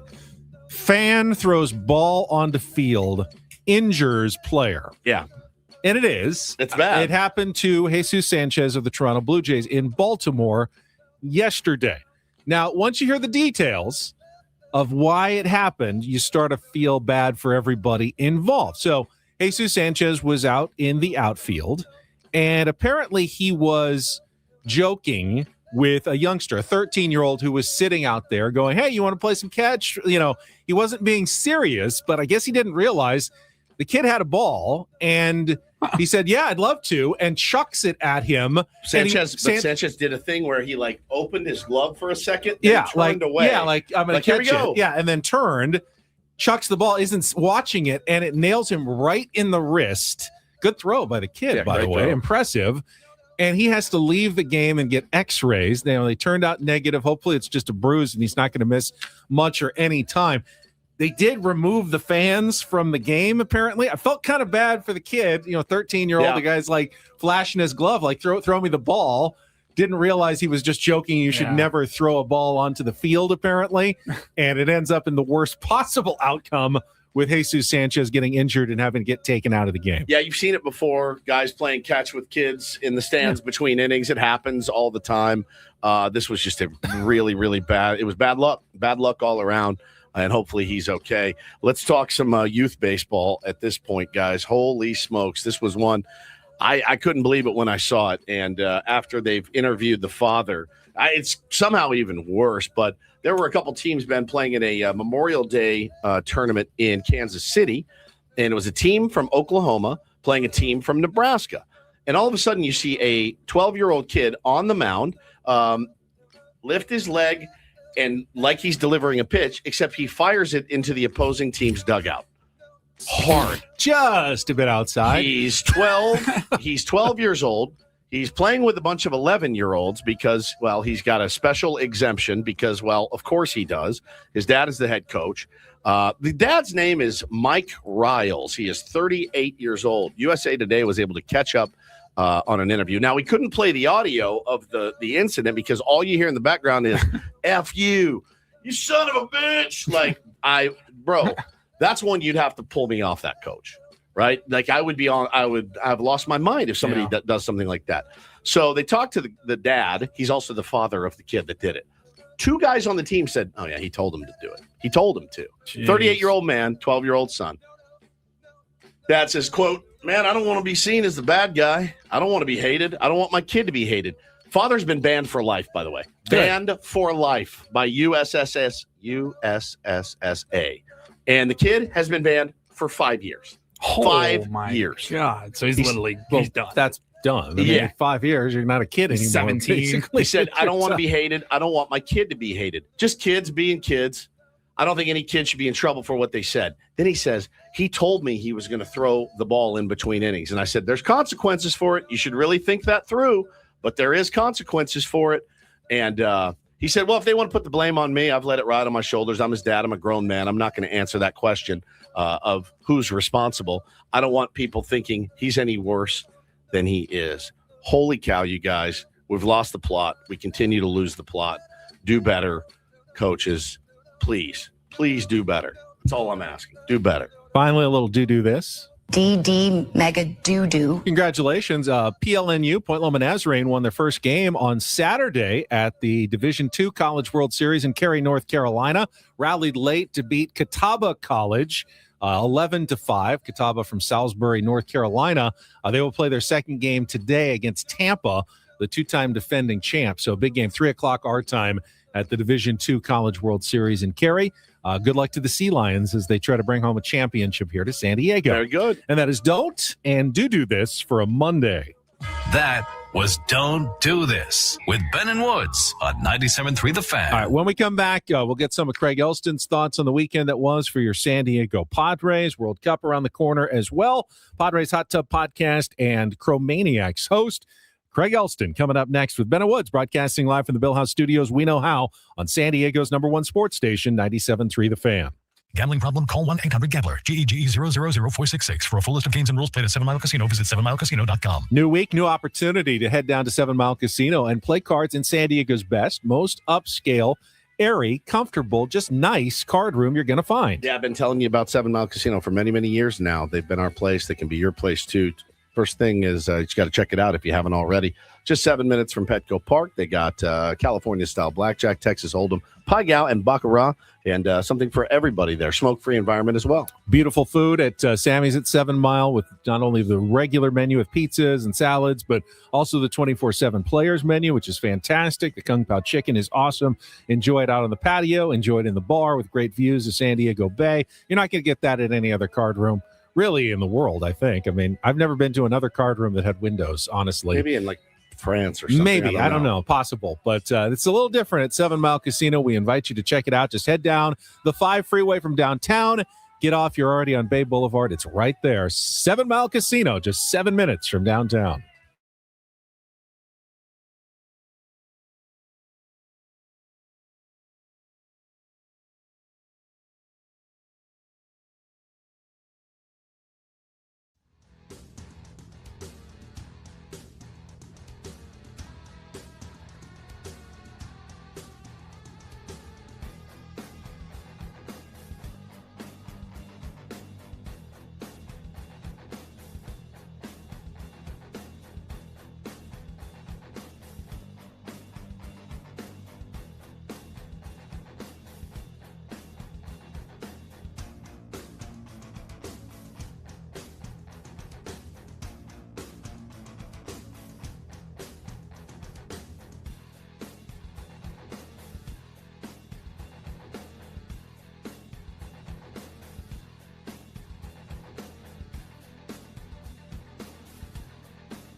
He just here. I'll show you a little. Just a little. Please don't. Just a little bit. What hurts on you? Nothing at all. A little bit. Nothing. Now, So let's say whatever you're about to touch is the only thing. Let's say It's gonna hurt. Right? All right, yeah. Okay. Pretend your knee hurts. Pretend your knee. It's going to in a second. Right here.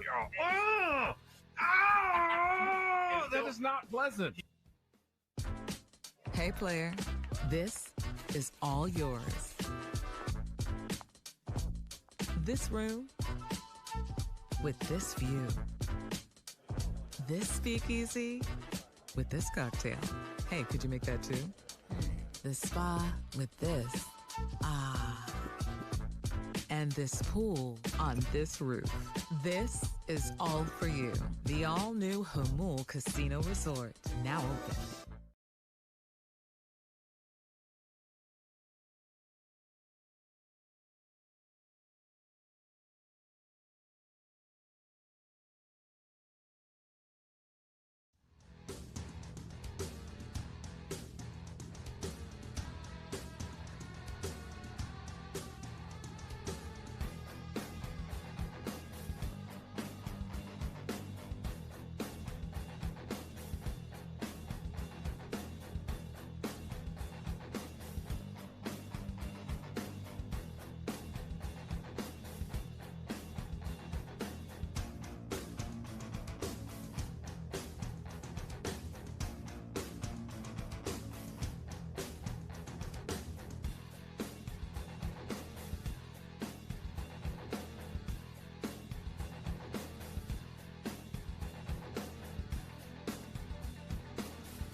Forgot to mention it. I looked it up when we played our Padres crap up last hour. Tomorrow will be the 2-week anniversary of our last grap up. Good God. It was after the 1-0 win over the Dodgers. Now, the Padres have won 3 times since then, but it's been Friday, Saturday, and Friday.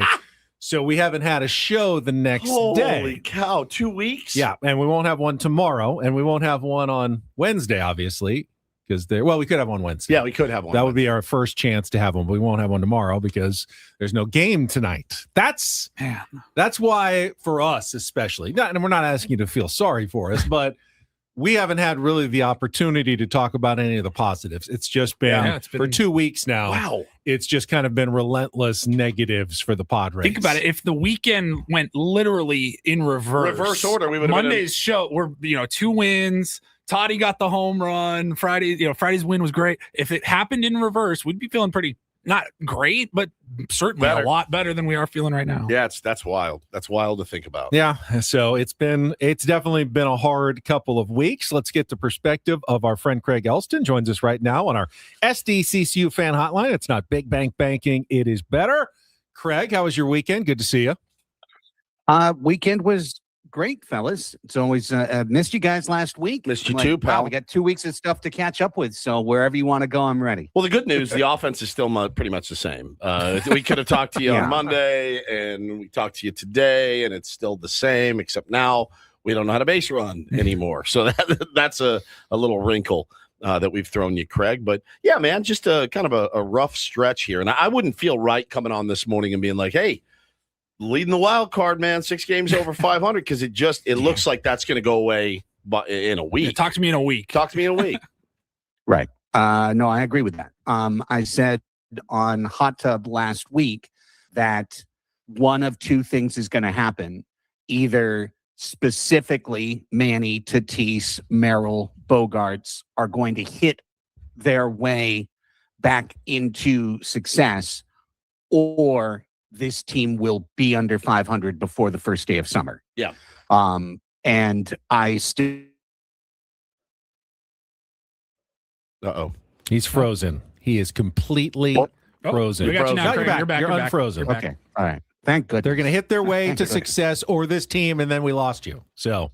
Oh, is going to be under 500 before the first day of summer. Now that's 3 weeks from. That's around 3 weeks. First day of summer, June 21st. Correct. Okay. And I still very strongly feel that way. And because of that, I was a little more encouraged by the weekend than the results. Yeah, because you got a homer from each of the four. You got three of them homering in the same game. Really, until the seventh inning of Saturday's game, things felt like they were going very well for the San Diego Padres. You had the big runs on Friday, then Saturday you get three solo homers. Michael King is dealing. Maybe there was an issue of leaving him in one or two batters too long on Saturday, but it all falls apart. And now we want to throw away the progress because yesterday was legitimately a bad baseball game. Philly is coming up. A lot of tough left-handed pitchers are coming back to face San Diego again. This is not going to be a great week for us to evaluate where things stand, but I think it truly is that simple. I think that basically the Padres used up all of their side batteries. You know what I mean? Like, okay, we don't have our core four going. We don't have Joe Musgrove. We don't have Nick Pivetta, but Randy Vasquez will pitch like Nick Pivetta for a month. And, Walker Buehler will pitch okay for a while. And Luis Camposano will randomly hit. And then Gavin Sheets will be player of the week for a week. And then Miguel Andujar will have one really hot week. And we'll fire up every little side flare on this team in order to ignore the fact that the main battery is unplugged. And I kind of feel like all the little side batteries are now in need of a full recharge. They're all at zero. And it's up to the big battery to carry them. Craig, what do the Padres do behind the plate? I mean, until Luis Camposano comes back, which hopefully is sooner rather than later, and I don't think any of us expected us to utter that phrase at all in 2026, but you got Freddie Fermin hitting 133 with a 173 slugging percentage. And by the way, used to be a good bunter. When he came over last year, it's like, oh, bunt for a base hit. Freddie's like a smart, savvy bunter. Can't get one down anymore. Yeah, he's tried a bunch of times. He's failed every time. And then Duran's been a nice story. He's actually hitting 087 with a 217 slug. I mean, we thought the catching was bad offensively last year at the beginning of the year. Somehow they've made it worse this year. It's hard it's true. And I heard Major Garrett, and I mean, he's completely right that trade is looking like one of the worst trades ever for AJ Preller. I mean, basically AJ Preller and trading for catchers is just a big no-no. Whether it's Austin Nola or Freddie Fermin, he finds the worst hitting catcher and gives away way too much to get him. Freddie Fermin is not a Major League Baseball player right now. And they have no choice but to keep him because they don't have a Brandon Valenzuela waiting. There's no obvious solution. And Rodolfo Duran, if he had just gotten a couple of hits this week, I would be saying play Duran every day.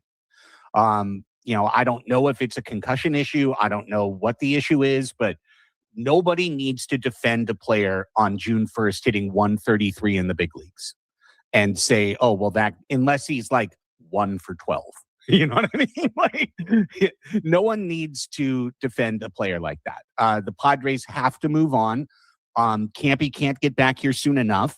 When he gets back, he needs to be the starting catcher, not part of a 20% rotation or a 40% rotation. He needs to be the starter. And personally, I would either IL Fermin and try and figure something out, sneaky IL, or send him to El Paso and let him see what he can do, because at least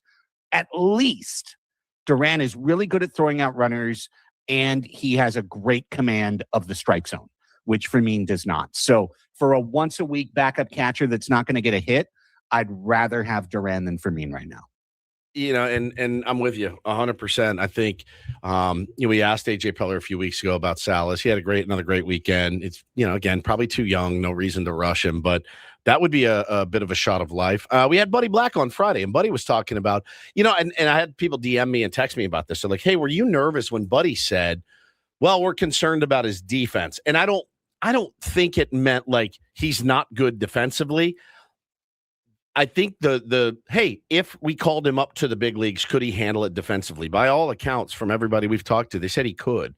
The hitting was what they were worried about. Buddy kind of flipped it on its ear and said, yeah, it's the, blocking and it's different, man. It's a different level entirely. You got to be responsible for all the pitchers. So I'm not sure if it makes sense, Craig, but if it did, now would be a great time to do it. Yeah, I just want to keep that hothouse flower in the greenhouse for a while. For sure, which makes sense. And I think next year could be a really interesting discussion about Ethan Salas. Campy needs to be the guy for this team. He really does. The sneaky two things that have critically injured this team are Cronenworth's concussion and Campusano's big toe. Like those are the two sneaky things that are really undermining this club. And, I guess you could throw into that hat that Sungmoon Song does not appear to be a big leaguer right now, even though he does draw a walk every once in a while. So that puts him ahead of a couple of the other guys on the team. But it's just forced the team into these awkward defensive positions. Tatis has looked a lot better at second base of late. Oh, I did want to mention this because I said it on your guys' show about 3 weeks ago. They moved Tatis to leadoff, and he's hitting like a leadoff hitter again. Yeah. And he's drawing walks and until yesterday commanding the strike zone again. And he finally hit a homer, and he was hitting like right-handed Tony Gwynn for a couple of weeks, slashing everything through the 3.5 hole. I am really happy in that move. I think Stammen has shown a willingness to be creative and to shuffle pieces. And I'm very appreciative that they finally put Tatis in a place where he can just relax and let his skills play.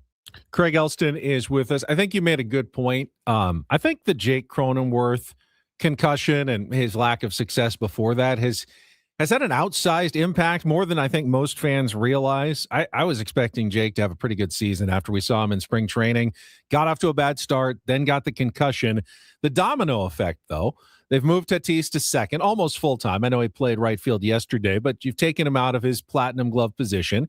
You've had to put guys who have been struggling lately in the outfield offensively, whether it's Castellanos, whether it's, moving Sheets out there, not as good defensively, whether it's playing Laureano, who's been struggling offensively as well.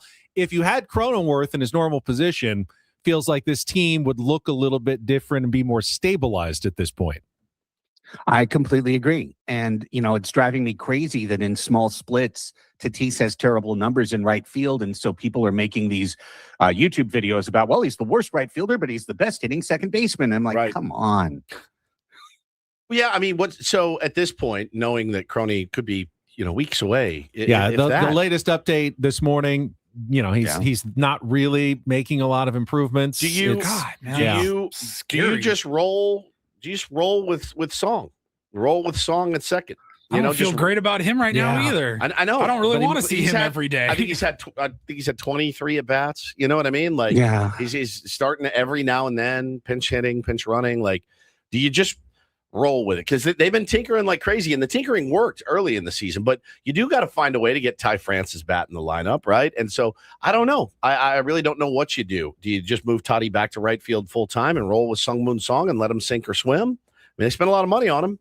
You trade for Luis Arraez. Trade for Luis Arraez again. Yeah, right. I mean, you could. I really think that roster construction has put this organization in a bit of a bind. Sure. They committed to Song as being the backup everything infielder. If they don't trust him to play, that's a problem.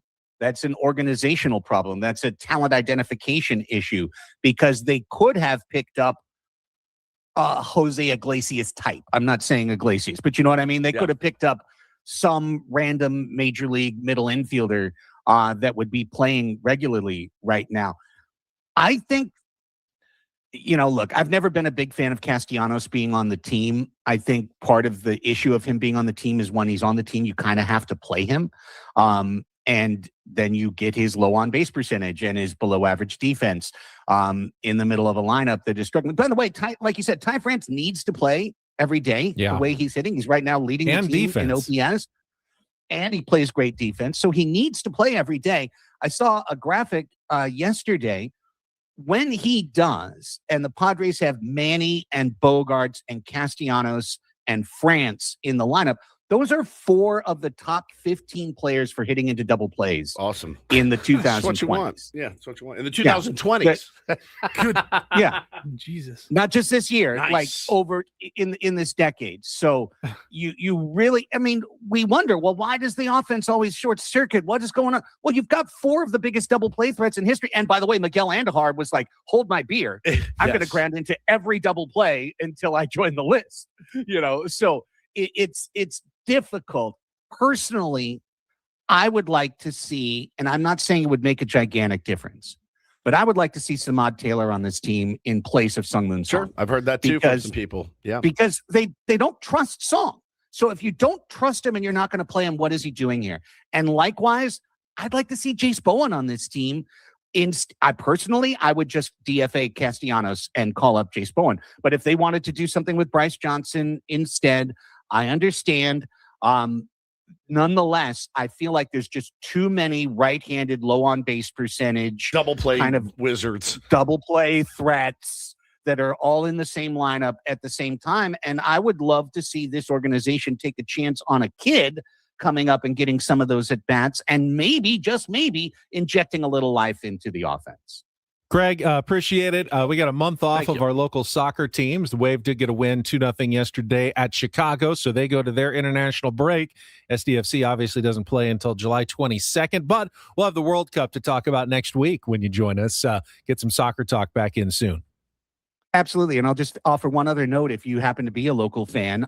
TST, the $1 Million Soccer Tournament, resolves today in North Carolina. You can watch it on Peacock. And in the mixed division, men's and women's mixed, both the Soccers Chris Toth and Nick Pereira are playing in the $1 Million game today. That will be, I think, at 3:00 local time on Peacock. So if you want to check that out, but 3 different $1 Million purses are going to be given out today in Cary, North Carolina at TST, all on walk-off goals. So a lot of fun if you want to check that out on Soccer Peacock. For $1 million. How about that? All right. Thank you, Craig. Craig Elston joining us each Monday from the Padres Hot Tub and Cro-Maniacs podcast. We will take time out. We got 2 hours to go. Lots to get to. We have some Padres Mets tickets to give away in our second half of the program. We also have Take on Woods to play, all in the next half hour of Bennett Woods on San Diego's #1 sports station, 97.3 The Fan.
right, we are halfway home on a Monday. Ben and Woods, 97.3, The Fan. I'm Woodsy. Paul Reindel's our executive producer. Ben Higgins is your friendly neighborhood sports anchor. Today is National Say Something Nice Day, so go. Say something nice. Your hair looks good. Does it? Yeah. Oh, all right. I feel like I look like an old saddlebag right now. That's not nice. No. You don't look like an old saddlebag right now. That is very nice. Say something nice about yourself, too. I need a filter on this camera. I've been out in the sun a lot, coaching a lot, and you forget. I mean, I put sunscreen on, but you forget you have to reapply. The reapply is always tough. I always forget. I've got the kind of darker skin, so I don't burn. Yeah. I always put it on the first time, but the reapply, you sometimes forget. Reapplying is tough. I mean, I did a video for a I don't friend. stay out long enough to need to reapply. That's Paul, fair. you're more fair-skinned, so I you'd am. probably be dangerous to be out there. Get me out of the sun. I made a birthday video for our beloved friend Hillary. She works at a competing radio station, but it was her birthday. So Hannah and I shot a video, and I sent it over. And then I looked at it after, and I went, good God. I don't know how all of you guys, I don't know how to get the filter on my videos to just smooth it out a little bit so I don't look like a old saddlebag. Yeah. Right. Maybe you have the saddlebag filter on. Potentially. You got to toggle that filter Potentially. off. I guess, but Go to your Apple settings, go to saddlebag off, and then toggle it off. Yes. Yeah. Smash the numbers. Does he have Ben says I have darker skin. He does. He's got more olive skin. You tan much better than I do, and that Paulie does. Than Paulie does. Yeah. May I, since I am your friendly neighborhood sportscaster, may I do something I've never done before? A little self-serving for my other employer, but I just wanted to get the message along because they seem to be, they want it urgently out there, and I have this platform, so I thought I would use it. Big. Yesterday, DirecTV took KGTV off their channel lineup. We have not been able to reach an agreement with DirecTV to carry Channel 10 in San Diego. So now, especially this week, kind of sucks because we got both the Stanley Cup and NBA Finals, and they're all on ABC 10 here in San Diego. So if you have DirecTV right now, you're not getting not only those games, but you're not getting your friendly neighborhood sports and news anchor Ben Higgins because DirecTV and my parent company has not been able to get to an agreement for the carriage rights. Now, it takes two, obviously, but I have been told that DirecTV does this a lot. Like my company has almost never done this. Yeah, we're not the holdout. Like, oh yeah, we're trying to play hardball. This is DirecTV's side. So we put out this tweet, and if you would like and you enjoy Channel 10's programming and enjoy watching yours truly on television, you can contact DirecTV by calling 1-855-KEEP-US-1, 1-855-533-7871, and ask them to restore your local programming. This is like a grassroots Will movement. that do any Will good? it do I anything? don't know, but if they feel a little pressure, they may come back to the table to try to get a deal done and get us back on the airwaves here in San Diego, hopefully. Well, not the airwaves, but the DirecTV satellite and streaming services that are around there. So No, there I've got Cox, so I'm good. you should be good as long as you don't have. If you have DirecTV, I don't have Cox. Now, if you have DirecTV, you want to see Channel 10, we're still available over the air. You just need the digital receiver. It's free, but it depends on kind of your signal and everything. But you should be able to watch over the air NBA Finals and Stanley Cup Finals, but you'd have to set it up. Thank God. I know. For me, for sure. Man, sorry that's happening to you guys. Yeah. The holdout bit. It is. Negotiations time. It's rough. We're in the middle of it ourselves. It's not my favorite thing to do. Certainly. Was thinking about it driving in this morning. What's January? What date would it be? Come back on the air here. Because our deal expires on the 30th. What would be or our deal expires here on the 31st. So we would January 4th. I'm not coming in on the 1st because that's a Friday. Forget it. The 4th. What's it look like next year, January 4th, right here in this seat, in that seat, in that seat?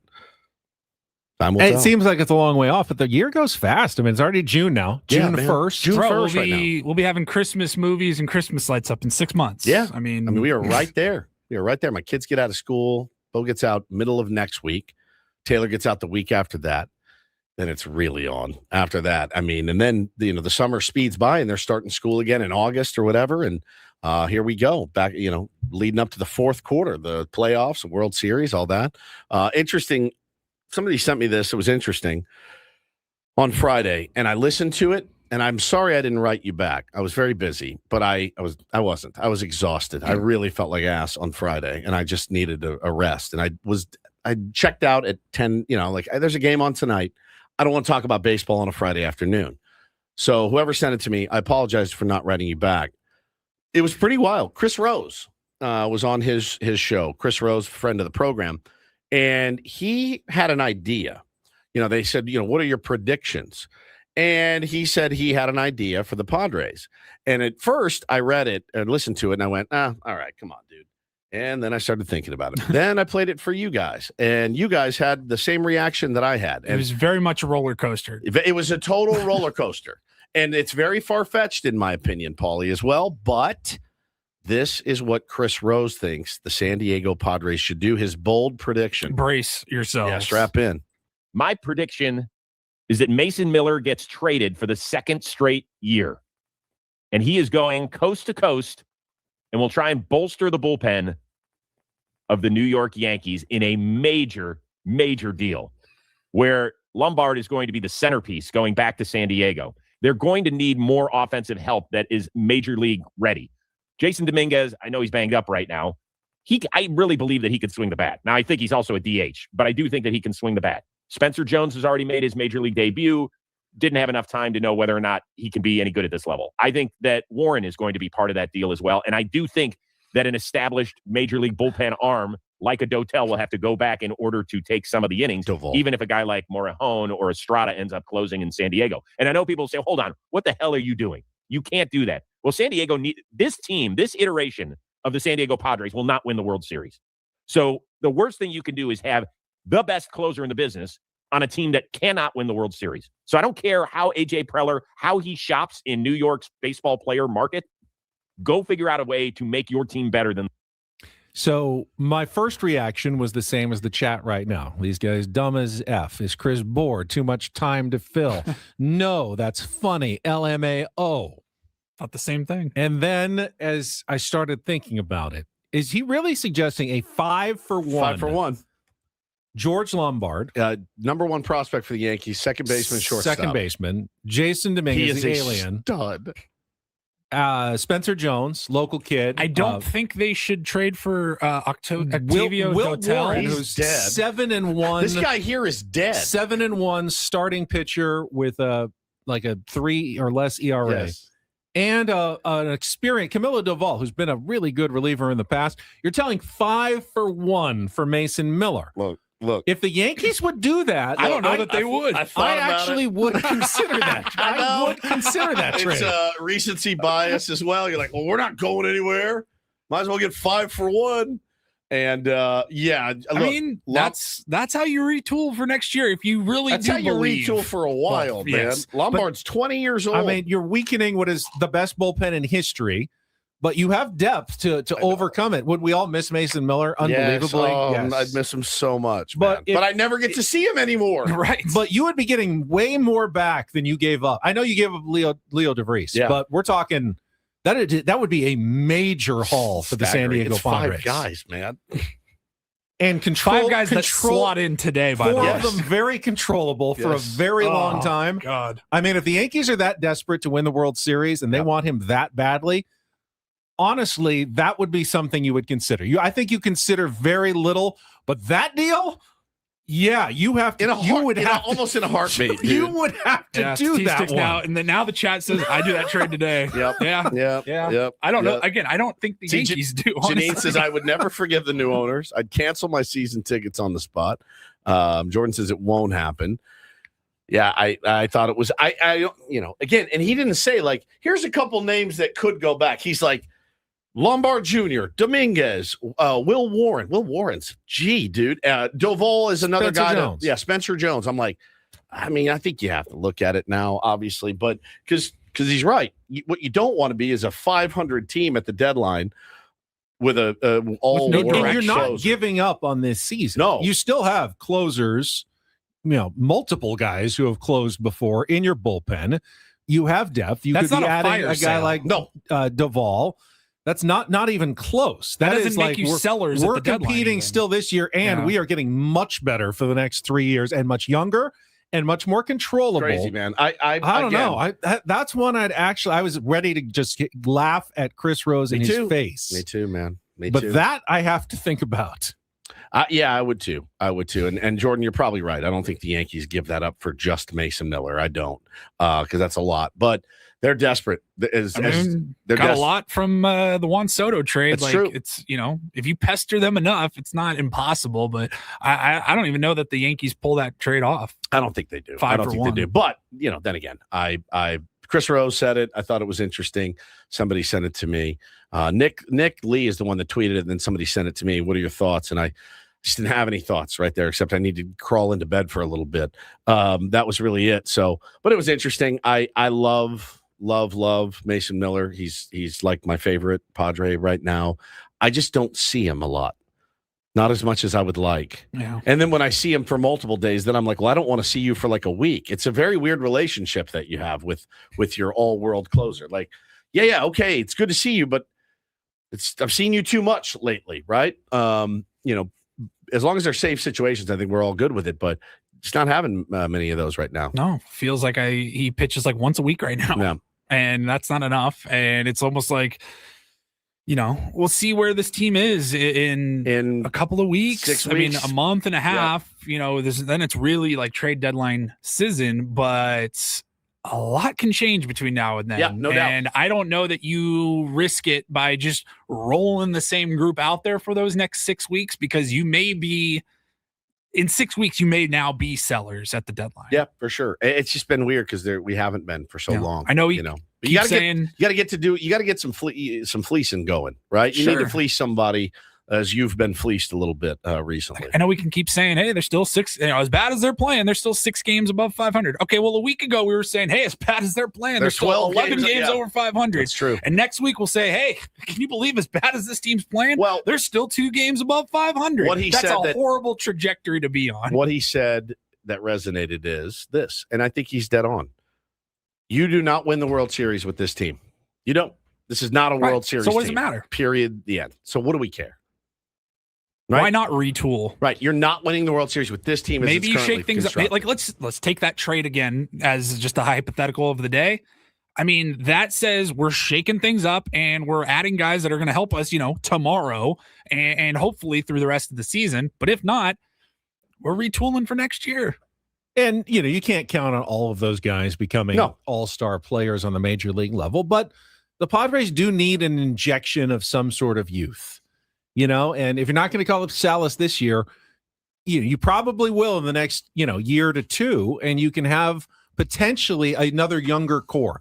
Merrill kind of at the head of it, a little bit older, and then you'll have Salas, and, if you do make a trade, you can put a Lombard and, Spencer Jones, or it could be Jason Dominguez, could be kind of the younger side of those things that are carrying the heavyweight when Manny and Xander are obviously going to be the older guys, and they could be more complementary veteran players to your young core. I'm not saying you do this now, and I'm not saying, it's going to happen, but when he said that, I had to stop myself and say, okay, and say, instead of just, that's the kind of deal I would have to consider. Instead of just dismissing it and being like, you're out of your mind. Yeah. But I mean, again, could you get that from Mason Miller? You might be able to if the team's desperate enough. And AJ would overpay. AJ would overpay. Would. Will anybody else overpay the way AJ does? That's right. For top talent. We'll see. It depends. Are there other teams interested in Miller as well?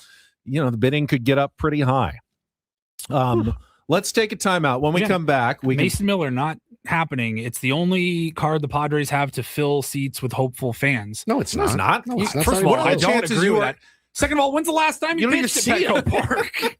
Padres have a 500 record at home. Right. And only some of those games involve a save with Mason Miller. Correct. You can't go and, I'm going to the game because I know I'm going to see a Mason Miller save. Look, no, you don't. I was just saying, look, we try not to tell you how to fan and especially how to use your hard-earned money. But if you are buying Padres tickets, which, look, it's not easy for anybody to buy Padres tickets these days. It's a hot ticket. But if you're buying tickets thinking we're going to see Mason Miller pitch tonight, I don't know that that's the smartest way to spend your money because KG says you got 3 years of control with Miller. Exactly, which is why you can get a lot You can get a lot back for him if you had to. God, we are desperate now. Same move we did with the Soto trade. We looked at the aggregate years of control. Hey, I know we're giving up 2.5 years of Soto, but we're gaining 14 years of control. He's otherworldly good. But in those 3 more years, he's still only going to throw the same number of innings that a starter is going to throw in 1 year. Right. Yeah. Remember, like a starter is going to throw 180 innings. Mason Miller probably will throw 180 more innings in his entire Padres career. Miller may get to 60.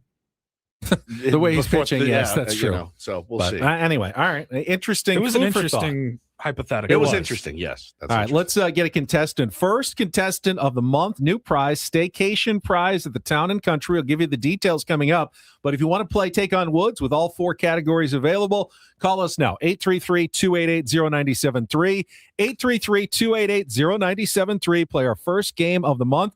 Coming up next, this hour of Ben and Woods brought to you by GL Pools, the swimming pool experts trusted by thousands of San Diegans since 2006. Baseball is back, so is swim season. Make sure your pool is ready. Call now and mention radio for a free month of pool service. It's Ben and Woods on 97.3 The Fan.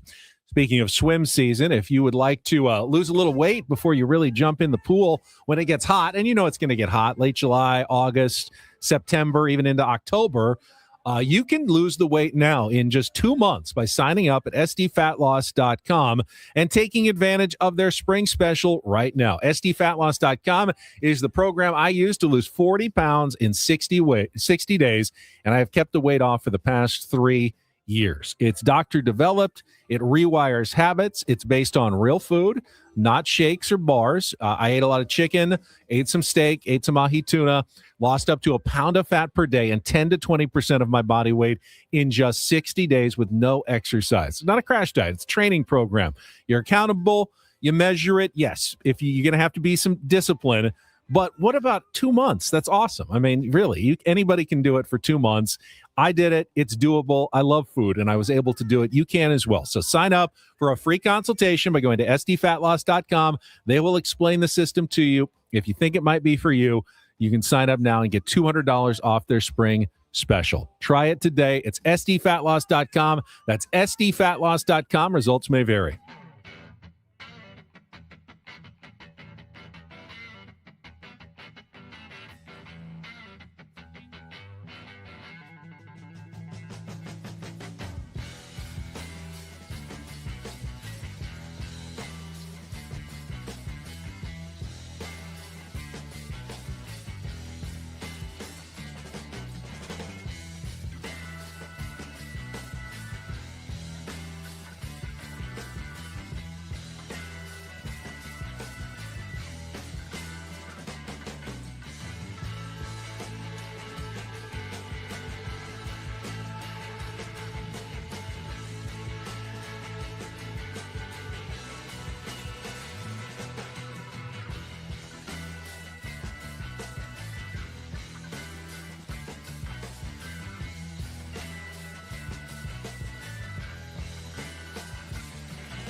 player, this is all yours.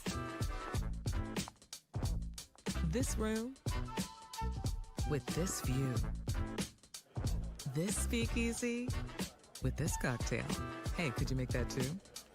This spa with this. Ah.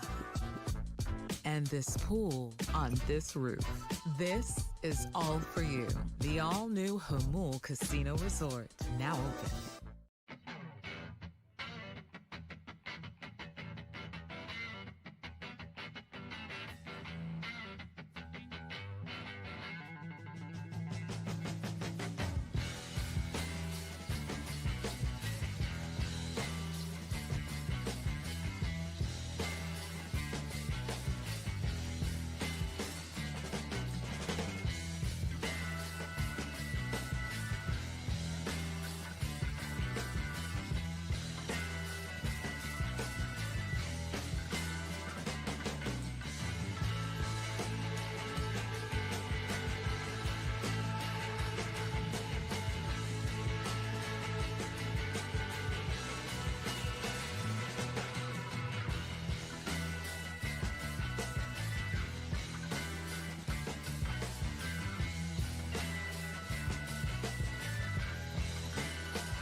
David P. Shapiro, criminal defense attorneys helping good people regain control of their future when charged with a crime since 2010.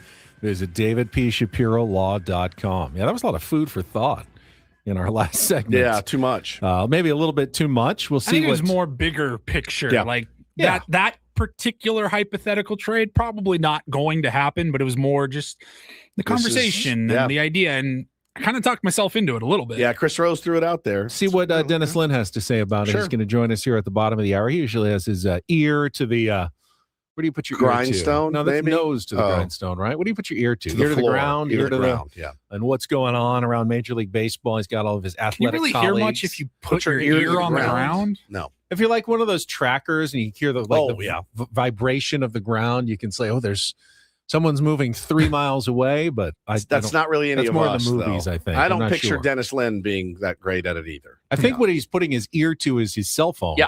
And he's talking to other people around the league that know things. So we'll talk to Dennis in just a few. First, though, let's get to our first game of the month. It is time to take on Woods.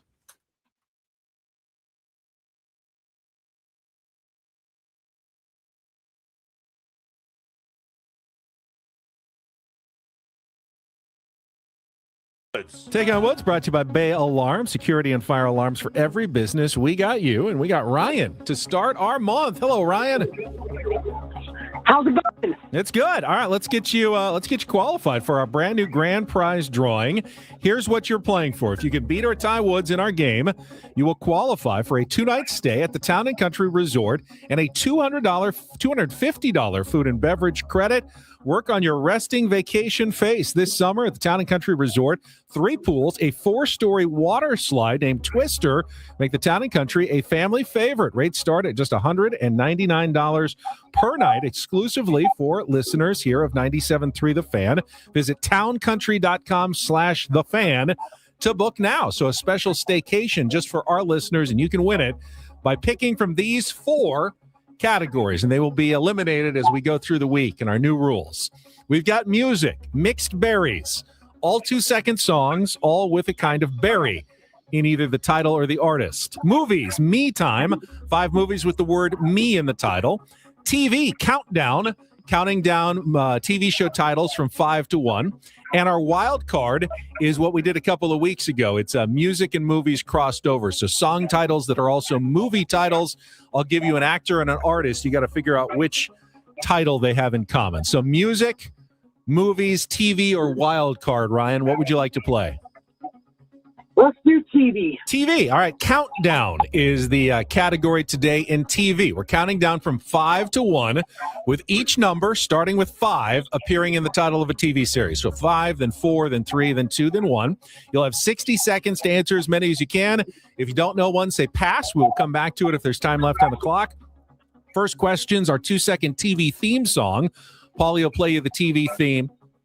Did I not? Yeah, you got that one, right? All right. He'll play you the TV theme. You need to identify the show, and then we'll go from there. Ryan, are you ready to play? I think so. All right. TV Countdown is the category. Let's put 60 seconds on the clock. Remember, we start with 5. Your time begins when Paul plays our TV theme song. Good luck, Ryan. Let's take on Woods.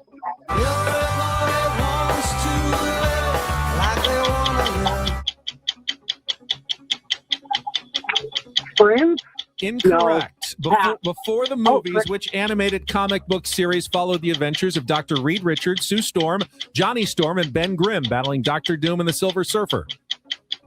Fantastic Four? Correct. John Ritter played Jack Tripper, a culinary student living with 2 female roommates in Santa Monica, in which iconic 70s and 80s sitcom? Three's Company. Correct. Charlie Sheen and John Cryer starred as the Harper Brothers, in which CBS sitcom that ran for 12 seasons beginning in 2003. Let's pass. Go to the next one. All right. For more than 40 years, Erica Slezak played Victoria, the matriarch of the Ward family, on which long-running ABC daytime soap opera?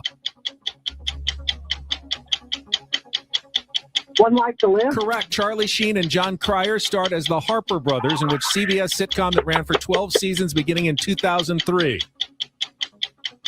Something 2 Men. 2.5 Men. You got 3, though. You didn't get Party of 5, which was our first one, our TV theme song, and then 2.5 Men. You got the other 3. Let's see how Woods does. He doesn't get the category. Going to make it much tougher, I would think. All right, Ryan, his score is locked in the TV category today. So get it out of the way early this week. Okay. If you can figure out what we're doing here. 60 seconds on the clock. Remember, it's a TV theme song, not just a song. When he plays it. What? You're going to recognize it, but it's not. You have to name the TV show, not the song. Okay. Time begins when Paul plays the music. Good luck, Woods. Let's take on Ryan.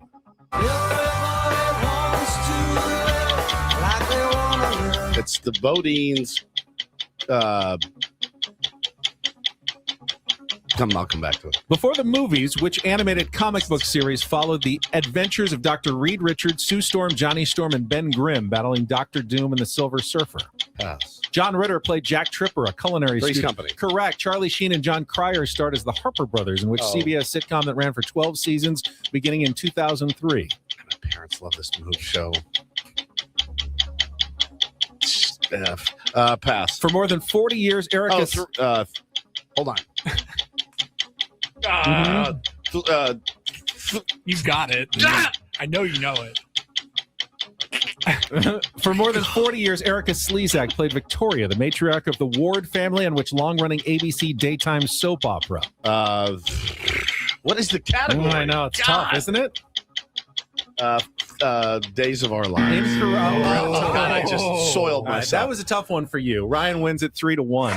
We were counting down from 5, 4, 3, 2, 1. So the middle one was Three's Company. Okay, so hold on. The one that you were trying to get on it is was 2. It the Bodines that sing that song? It was. That was. Yeah. Is that the Bodines? I don't know the name because it's the. You the need TV the song. show. It was is what you need. what show? It's 5, which. Party of 5. And then Fantastic Four was the comic book one. 2.5 Men. 2.5 Men. I was thinking of 3 Men and a Lady. Soap opera, Maybe. One Life to Live. I feel like not knowing the category is a huge, huge. Do you want to know the TV category? Because you're not great on TV. Does that even things up a little bit for you? How? That was awful, man. All right. Ryan, you're Wow. in for the staycation. Stay on the line. Paulie will get your information. Trade me. Woods is having a rough season for sure in take on Woods. Not his best. It's what we It's wanted. gotten tougher for you this year. That's for true. sure. More winners. All right. Well, here we'll on take a Ben and time out. Woods. When we come back, what is Dennis Lynn hearing about the Padres' plans?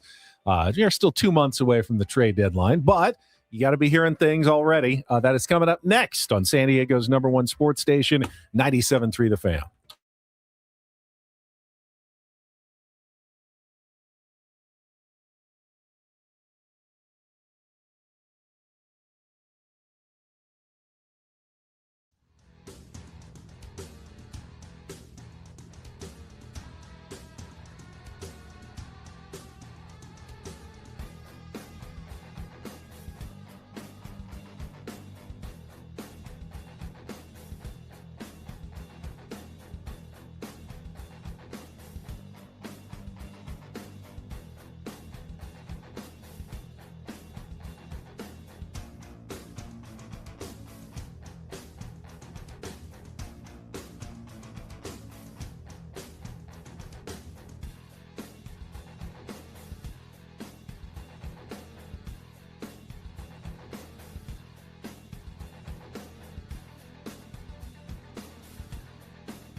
Here, I'll show you a little. Just a little. Please just a don't. little bit.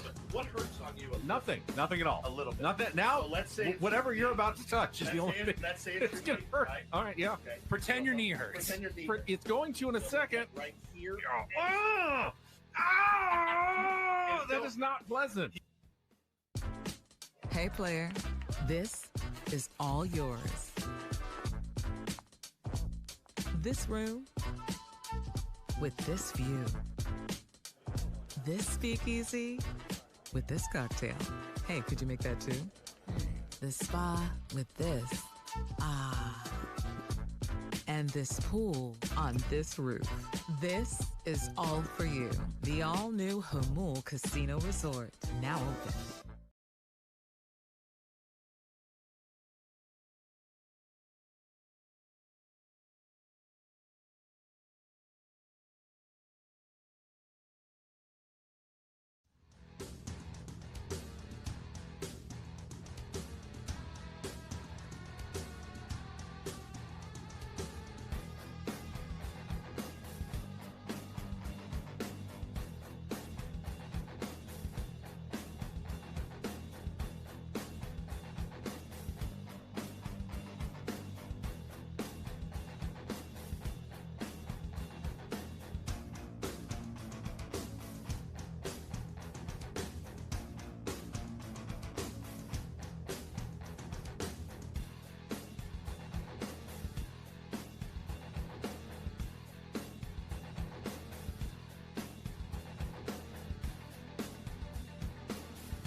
Broadcasting live from the Bill House Studios. We know how. Ben and Woods on a Monday. No Padres game today. It's like can't tell if that's good or bad.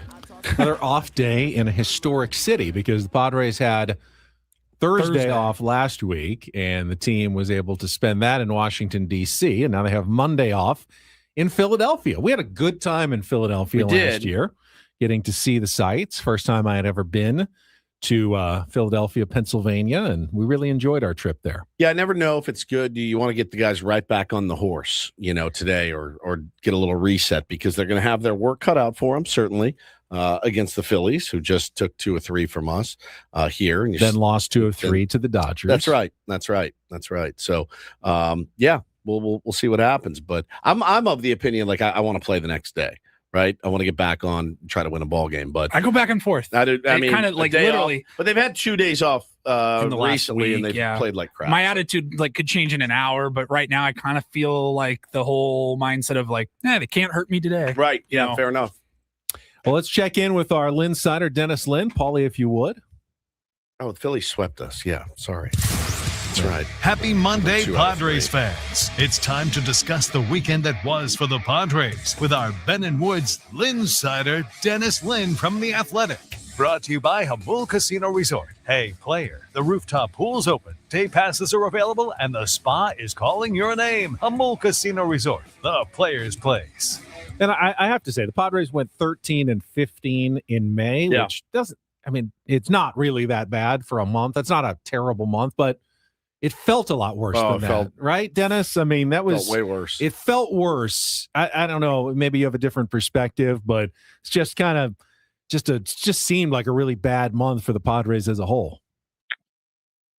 Yeah, good morning, guys. It's Morning, actually kind of amazing that they went 13-15, considering they averaged like 3 runs a game. So you could say they were lucky, or they just pitched really well and got the right breaks and still came some timely hits. But yeah, I mean, 13-15 is probably more indicative of where they're heading than where they should be, because if it keeps up at this rate and they're not scoring runs, it's going to get uglier, because the schedule is probably going to get tougher, and some of those pitchers might get a little more tired as they continue kind of carrying the load for this team. They can't continue doing that forever, because if you're playing from behind all the time, it's going to be a tough task for the rest of the season. Well, don't forget, in the Padres canon, there is always a deeper darkness. So June could be terrible. You have no idea what's going on. It's funny too, because I was thinking about this earlier, Dennis.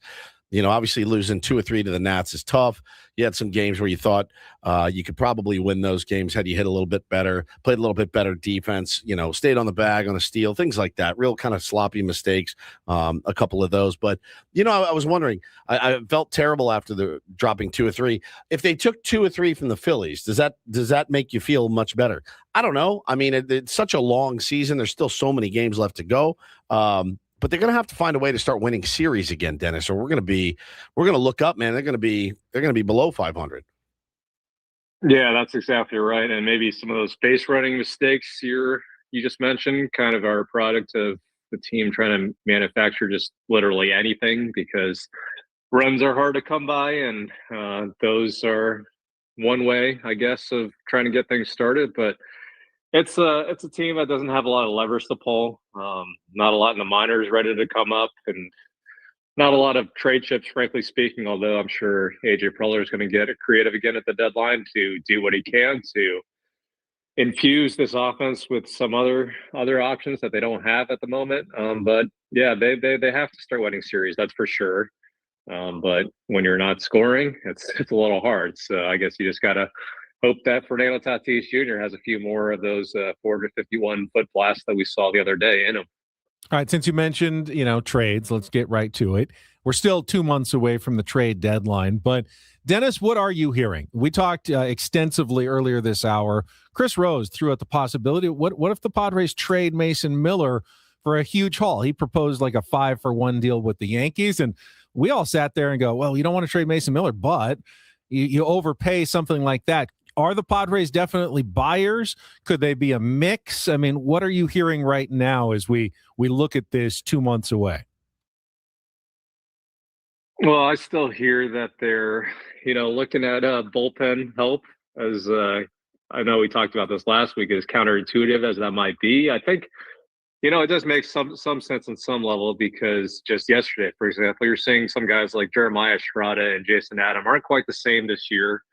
Velocity is down for both guys. Now that might be mechanical. It might just be kind of the ups and downs of a season and reliever volatility, but that's obviously what's carried the team so far as the bullpen. So I guess if you're AJ Preller, you don't want to have that become a weakness after the deadline, because guys are worn out or guys just aren't performing the same. So that's part of the consideration. But I think, you still got 2 months until the deadline. So a lot of time to go, a lot of time to decide whether you're definitely going to be a buyer or seller.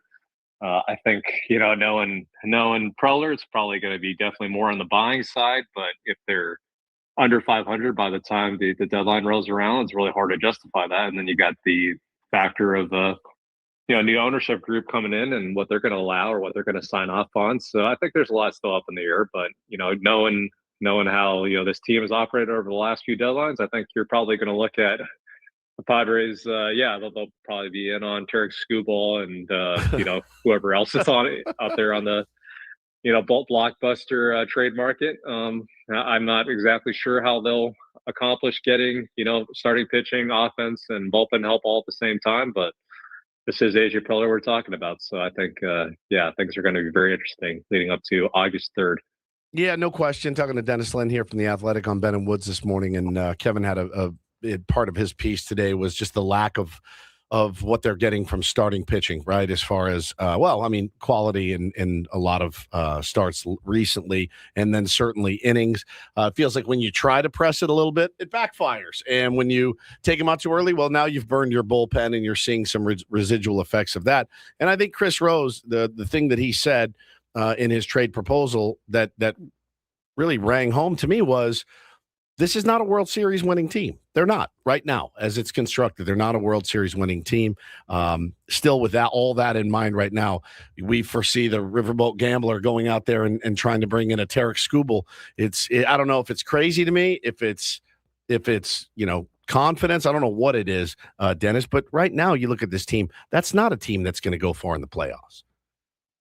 Yeah, right now it's not even a wild card series winning team, most likely, even though, you only have to win 2 games to win a wild card series. But you just look at the offense and, like you said, the starting pitching, that's not going to get you far. And yeah, it's nice having a great bullpen, maybe the best bullpen in the league. But if you can't get to the 6th, 7th, 8th, 9th inning, it doesn't really do you much good. But I think, Mason Miller, it does make some sense at some level if you're not competing by August to try to flip them for some prospects. But this is, this might be one of this core's final runs. I know we say this every year, but if you're just looking at the trend lines, like this might be the final year for them to make a run if they're going to go at this rate. And really they're winning despite them. So I don't know how you unload Manny Machado or Alexander Bogaerts or, even a Tatis. Maybe he's a guy who could use a change of scenery at some point, but the way they're playing, it's going to be impossible to unload them.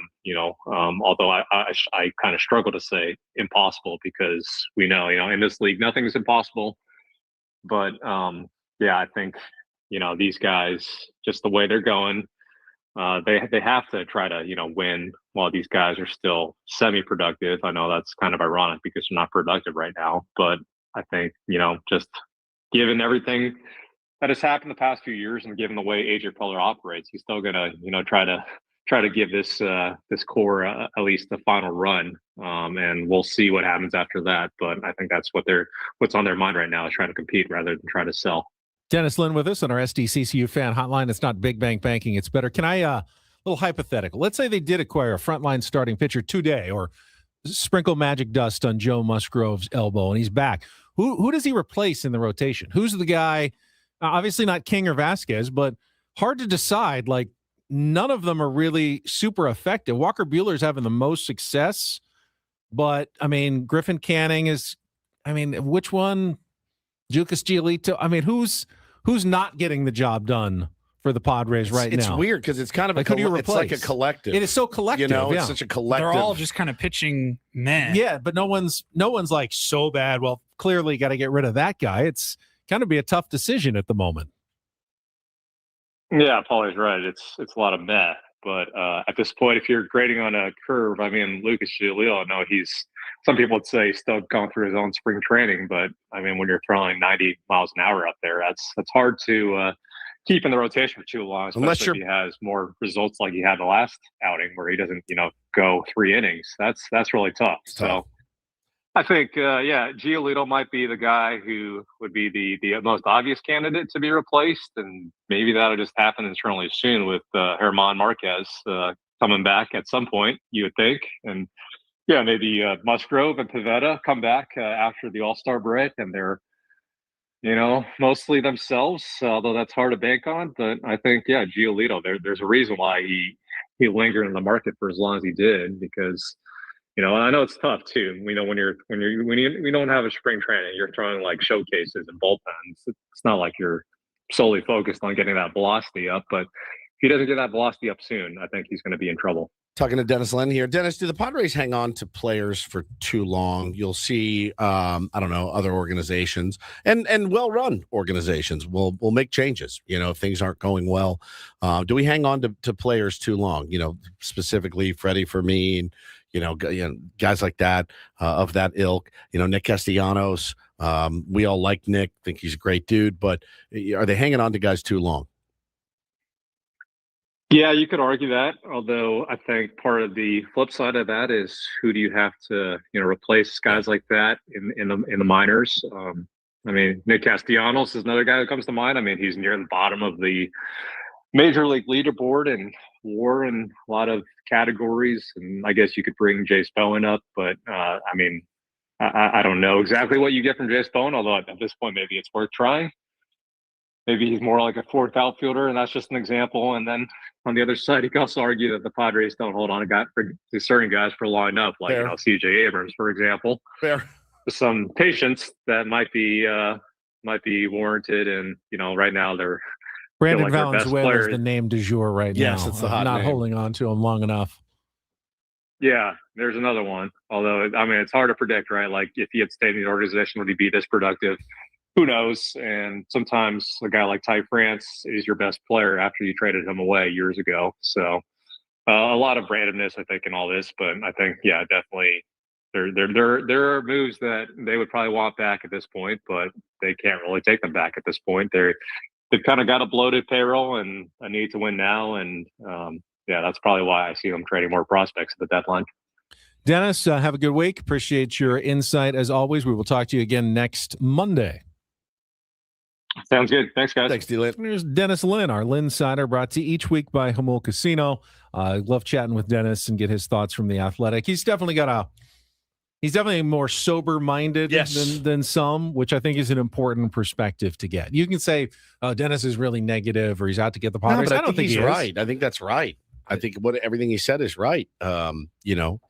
Obviously the core is getting a little bit older, and you do feel that you need to win. And you've seen GMs painted into a corner before. Like we really don't have a choice. We're going to have to mortgage more of the future to go out and try to win one. I feel like, man, you just signed Lucas Giolito, and we're already 3 talking starts about or something, giving up on him already. Yeah. That would be another for Herman Marquez, by the way. Yeah. Like, come on. Bad sign that's why Lucas Giolito was still available. That's right. All the way into May. All right, we will take a timeout. Paulie's got a Rondo report. 1 more hour to go. We got some Padres Mets tickets giveaway all ahead next on The Fan.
Man, we chased another one off, huh, Paulie? I feel like I can't win sometimes. You know what I mean? Yeah.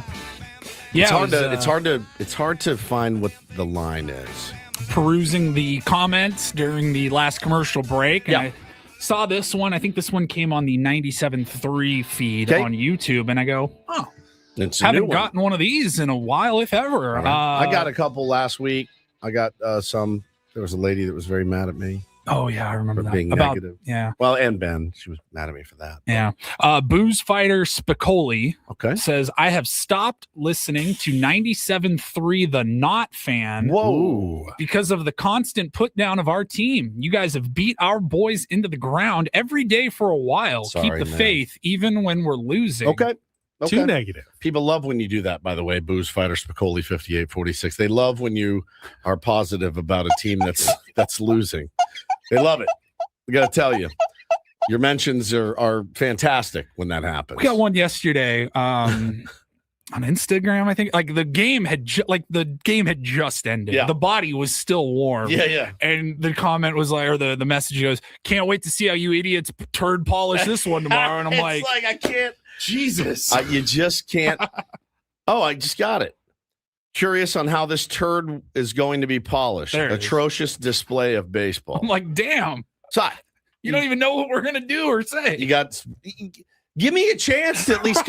That's what I don't like. Like, you know what it was? Stop putting words in my mouth. I remember because I was sitting at my desk in my office yesterday, and you texted us. We hadn't texted in a while, and you texted both of us, and you were just like, "God dang, that series sucked." Yeah, and I was like, "That series sucked." You know what I mean? Like, it was terrible.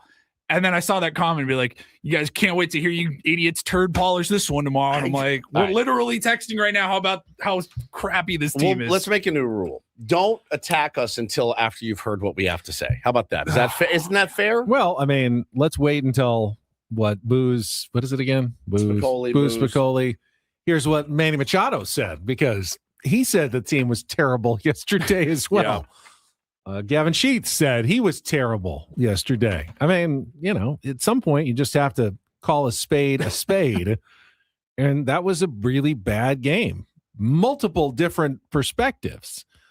Just the not hitting yesterday of Zach Littell was frustrating enough, but then you get the base running problems that were added to it, the quick short at bats.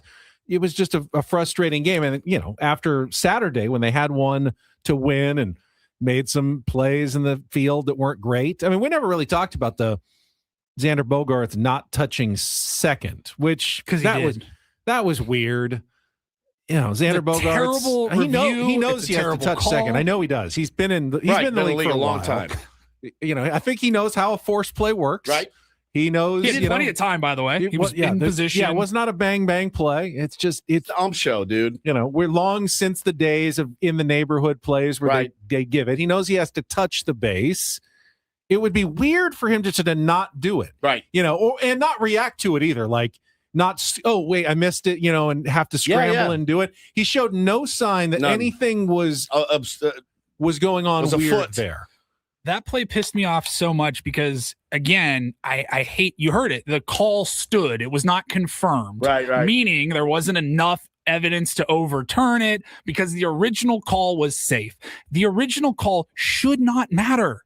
If you have all those different angles, it should not matter if the umpire got it right or wrong. What actually happened? Yeah, what happened? And you really couldn't see a clear angle that his foot was touching the back heel. It certainly could have been, but couldn't see that it wasn't either. Because the base is high and his foot's there. It's obscured, so you don't really know. I guess it's reasonable to say that he wanted to turn the double play, was going to do the back heel kick as he threw, but when he saw the runner coming in, maybe he moved out of the way so he wouldn't get, hurt and taken out, which is what Major League Baseball wants, by the way. They don't want guys getting hurt at second base on a slide. So to punish Xander Bogaerts on one that no one really could see anyway doesn't seem to be in the spirit of what Major League Baseball is looking for there. Did the throw beat him by a mile? Was his foot on and right next to the bag when it happened? yes, then that should be an out in Maybe that give situation. it to the 10-year MLB veteran It's just a shortstop weird who call. knows what he's doing. Yeah, I think it's pretty obvious we need lasers. That's what we need. Lasers. Somebody Laser just beams. said it's 2026. Put touch sensors in the back. Do something. Figure All right. it out. Get the Put a calls little right. sensor into the toe of every player's cleats, Right. and then we'll be able to know exactly where they were. But again, you don't want to put that game to one person or one bad call. They have to play better. They have to hit better. They've got to run the bases better. They have to play defense better. All of it. It's not like, man, we were on such a good run. One bad call completely derailed us. Did you guys see what happened in the A's-Yankees game on Saturday night? Yeah, the ABS So thing. Tyler Soderstrom at the plate. The pitch is called a strike. He challenges. The video shows it was out of the zone, but the ABS says confirmed strike. Strike. And they go, well, I guess we have to go with what the ABS says, but it showed a the ball was out of the zone. Was that I thought I saw one where they went to the review and the review never came. It never came up. Right. And then eventually it did. Then when it finally one. did, yes, it showed that it was. The video that I saw, I was paying half attention, and I just saw that it froze on the big screen, and then the next thing I heard was, it's a strike, and I go, yeah, what? So after a real ballpark, after a short delay, plate umpire Adam Beck announced the pitch was confirmed as a strike, and the A's lost their challenge. But the replay on MLB.com showed the pitch was 0.8 inches low and should have been called a ball. So not only did they get the call wrong, they lost a challenge. Terrible. In getting the. So no technology is ever perfect. It's that ballpark, dude. It's a dump. They're playing in a minor league ballpark with, the guys can't even hit in the cage. Like if you're on the bench and I'm the skipper of the A's and I go, Ben, get loose. You're hitting in the ninth. You have to run down to the cage in between innings. Like figure it out. That place is Mark Kotze said at the end of the inning, he went and showed the umpires. Yeah. Like he said, can we at least have our challenge? Can we get back? our challenge and back? They said no. Don't they have to Don't they have to walk out They to do. the You have outfield to walk- fence after yes, the games yes. like it's spring training? It's so gnarly, that's man. So maybe I think I'm blaming the stadium for that. So keep ABS that in mind challenge. before we add base sensors and chips in toes and stuff. That even the simple stuff, sometimes still it's going to get wrong because of the technology.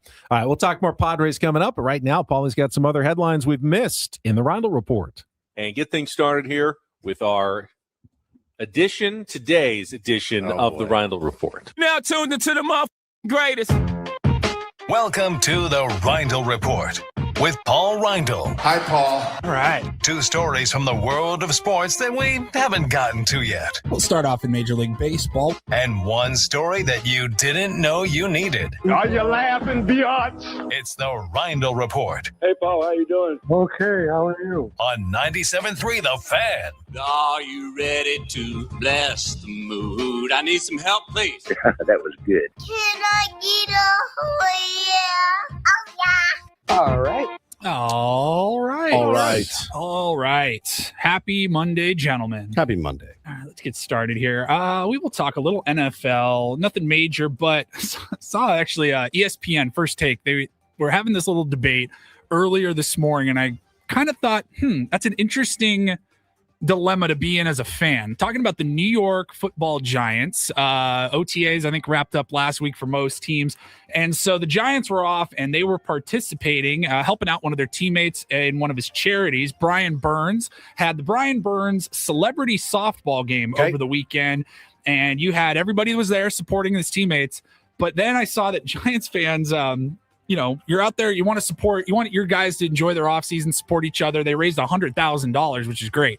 But it was a celebrity softball game. And when Giants fans saw some of their star players coming off of major season-ending surgeries, guys like Cam Scatteraboo, Malik Neighbors, they started going, Cam Scatteraboo hit a home run, did a backflip at home plate by celebrating, which is cool. It's fun to see.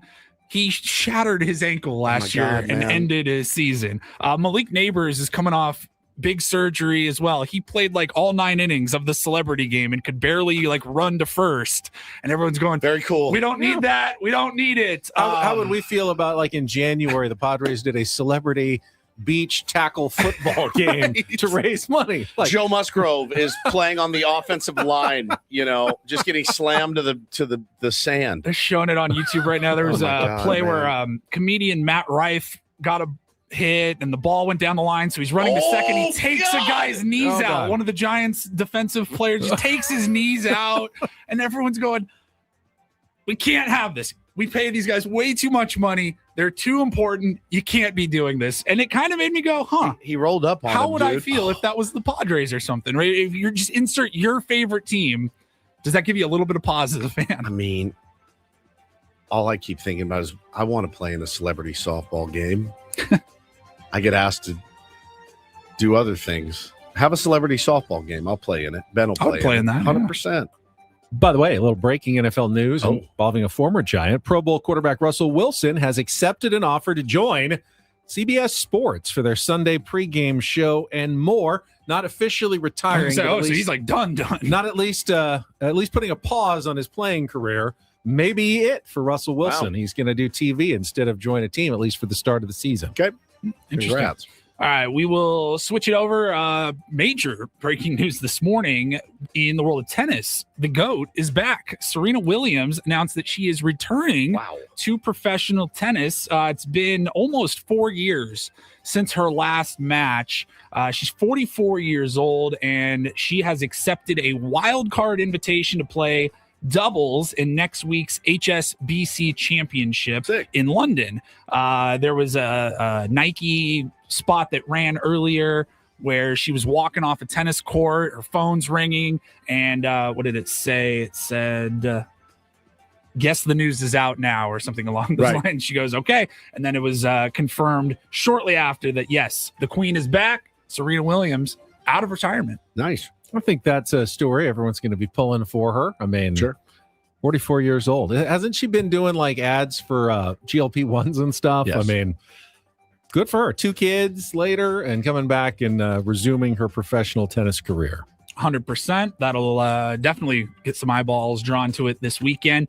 And then we will wrap it up here with just another stupid example of a young teenager or young adult doing something stupid, trying to get clout on the internet, filming the whole thing, and now they got to pay the price. Talking about a YouTuber named Alan Farrell or Alan Farrell. He's in a little bit of trouble because he was trying to film some content for his YouTube channel in which he would go to a Six Flags park in Ohio. Let me see, pull up the story here. Cedar Point in Ohio. It's got the Millennium Force, which is the world's first roller coaster that goes over 300 feet in the air, and it reaches 93 miles per hour. And in 2-minute ride, he was planning to eat a 10-piece chicken nugget meal. He snuck the nuggets onto the roller coaster by shoving the box of nuggets into his pants. Yeah, down his pants. Into his underwear. And then Oh my God. he's got sauce. He's trying to dip them in. He's trying to eat all of the nuggets. And on the surface, it's actually not like I've seen a lot worse videos of guys. Very high. You've seen kids like actually performing crimes Oh my and God. they film it. He got in a little bit of trouble though, because once this came out and the video went out, and the video is still up, by the way, he was banned for life from every Six Flags park. Why? Because they said that this is very much dangerous. First of all, it's a choking hazard Of course. for Fair, them. yes. Okay. Absolutely. Very much a choking hazard. Plus, you're also, getting sauce on other people. Yeah. sauce is flying everywhere. The vomit contingent. If you dropped a nugget or got jerked around on the roller coaster and you dropped the nugget, that could fall and hit somebody in the head. That's not going to feel good. It's true. Could hurt somebody. I'm like, what did he do wrong? But yeah. It was, I think, relatively harmless. I mean, nobody got hurt in the video, which is good. But I also was able to go, yeah, I see why they were upset, the park. I'll go ahead and say, though, I think a lifetime ban from every Six Flags park is a little bit extreme. That's a bit excessive. Let him apologize and move on. I think he chose, it looked like sweet and sour, which to me I thought it was hot mustard. Was it? Oh, I think sweet and sour is the best sauce. I like hot mustard. I can dabble with just about any. I like barbecue. I like ranch. Definitely. I always Sweet go and with sour nothing is but the good. sweet and sour. Hot mustard. That's definitely That looks my like favorite. hot mustard. It looks doesn't just Yeah, like that the looks sweet like- and sour. No, that looks like hot mustard. That's hot mustard. Well, no, he might be right. I don't know. Can't see the. You can't see the paper lid. If it's the light green, it's the sweet and sour, but it's you honestly, only see the actual sauce. I'm very nervous about it in my own home that, one or more of my children wants to do bits like this. I love bits. Dad's a bit master, but holy cow. This is not what I want for them. It says here, as brainless as it was, he tried not to endanger others. He claims he sat in the last row of the ride specifically so that if he did fling a nugget on accident, it wouldn't hit anyone behind him. The goal is I'm going to eat this 9-piece nugget on this roller coaster. If you're wondering, that's the goal. He got to 7. He got 7 out of the 10. 7 in the 2-minute roller coaster ride. Do they still have 9 or is it 6 or 10 now? Oh, right? it might be 6 or 10. I think it's like 4, 6, used to be and 10. back in the day. It was 9 9 was the solid go-to for me. Now it's 6, 10, 20 is too much. 20 is too not that I haven't done it. I mean, yes, but I mean, for a reasonable person, 20 is too much. Let's see. It's always weird when they do the deals where 20 was cheaper than like 6. Yeah. McDonald's website, they have a 4, a 6, a 10, a 20, and a 40. 10. Ooh, a 40. That's all I see is a new challenge. That's a party pack. All right. No 9s. See if I can get a 40 down tomorrow on the show. I can do it in our show, 10 an hour, easy. No more 9s. All right. Thank you, Paulie. You're welcome. We still get to MLB Reach Around coming up next. Yes. Yeah, the whole weekend of Major League Baseball. We'll recap you coming up next. Benna Woods broadcasting live from the Bill House Studios. We know how on San Diego's #1 sports station, 97.3 The Fan.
Hey, player, this is all yours.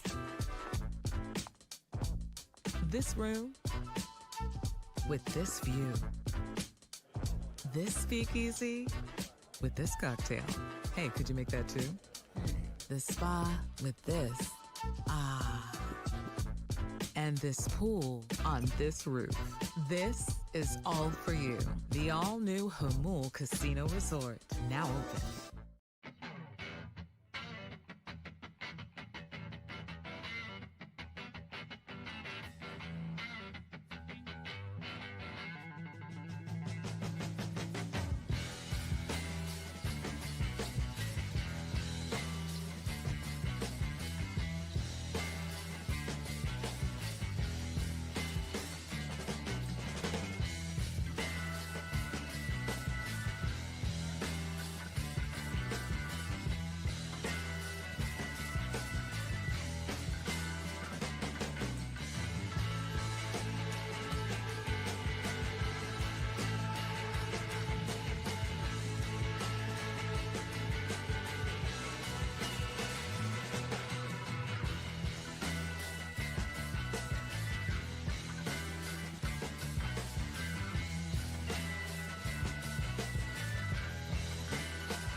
Hey player, this is all yours.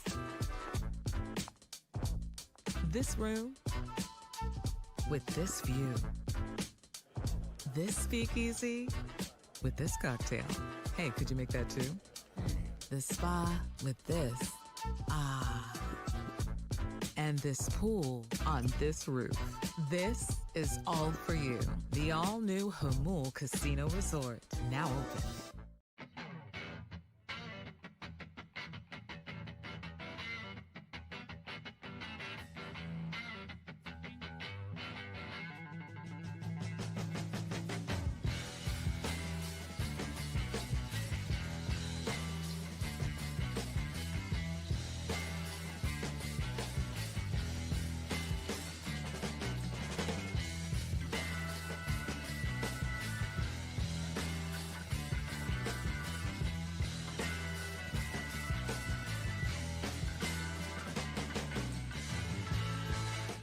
David P. Shapiro, criminal defense attorneys, helping good people regain control of their future when charged with a crime since 2010. Visit davidpshapirolaw.com.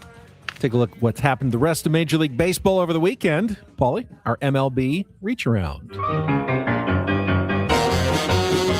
They're doing the reach around. They're doing the reach around. Everybody's doing the reach around. Start with the team the Padres will face tomorrow, the Philadelphia Phillies, who wrapped up their 3-game series against the Dodgers and lost pretty badly, 9-1. Yoshinobu Yamamoto struck out 10 as the Dodgers took 2 out of 3. The Phillies did lose JT Realmuto with a wrist injury. I think he was getting more imaging on it, but did he get plunked or something? Yeah, not sure if he's going to be available for the series against the Padres or not. Did hit a home run against the Padres, of course, last week when they swept the Padres at Petco Park. Going to be a tough 3-gamer, certainly when you're facing, well, who do you, let's see. Now you've got Zach Wheeler joining the party, but you have to face Sanchez and Nola again. Sanchez, Nola, dominated. Wheeler. Yeah. Awesome. Tough threesome for the Padres to face over the next 3 days. Usually a threesome would be fun, but not in this case. Baseball's weird, though. This time last week, we were saying Arizona Diamondbacks, hottest team in the National League. Yep. They had just dominated on their run against the Rockies and the Giants, and then they had to play someone else, the Seattle Mariners, this past weekend, and they got swept. The Mariners won their 6th in a row, in fact, yesterday, getting a walk-off infield single by Victor Robles in the bottom of the 10th inning to beat the Diamondbacks 3-2. So despite the Padres losing 2 out of 3, they actually gained a game and moved back into second place in the NL West ahead of the Arizona Diamondbacks this weekend. And then the final game in the NL West, the Giants scored in every inning but the third. It was Colorado, but they avoided the sweep with a 19-6 win over the Colorado Rockies. Willie Adames had a grand slam. Jung-Ho Lee had a big game, but both those teams are still going nowhere. Double-digit games under 500 at the start of June. All right, elsewhere in the National League, the St. Louis Cardinals beat the Cubs 5-1 on Sunday Night Baseball. Cardinals take 2 out of 3 from the Cubs in their first meeting between the two teams this season. I saw a stat from I think Mike Petriello this morning that the Cubs, after dominating in the first month, teams started throwing them a bunch of spin, sliders, and curves. They saw more spin than any team in Major League history in a single month. Wow. And had a terrible month. So the book seems to be out on Cubs hitters, kind of similar to sometimes the Padres hitters as well. Well, give them a lot of spin and they struggle. You can also just throw your fastball down the middle a lot of the times, and you can get this team out right now.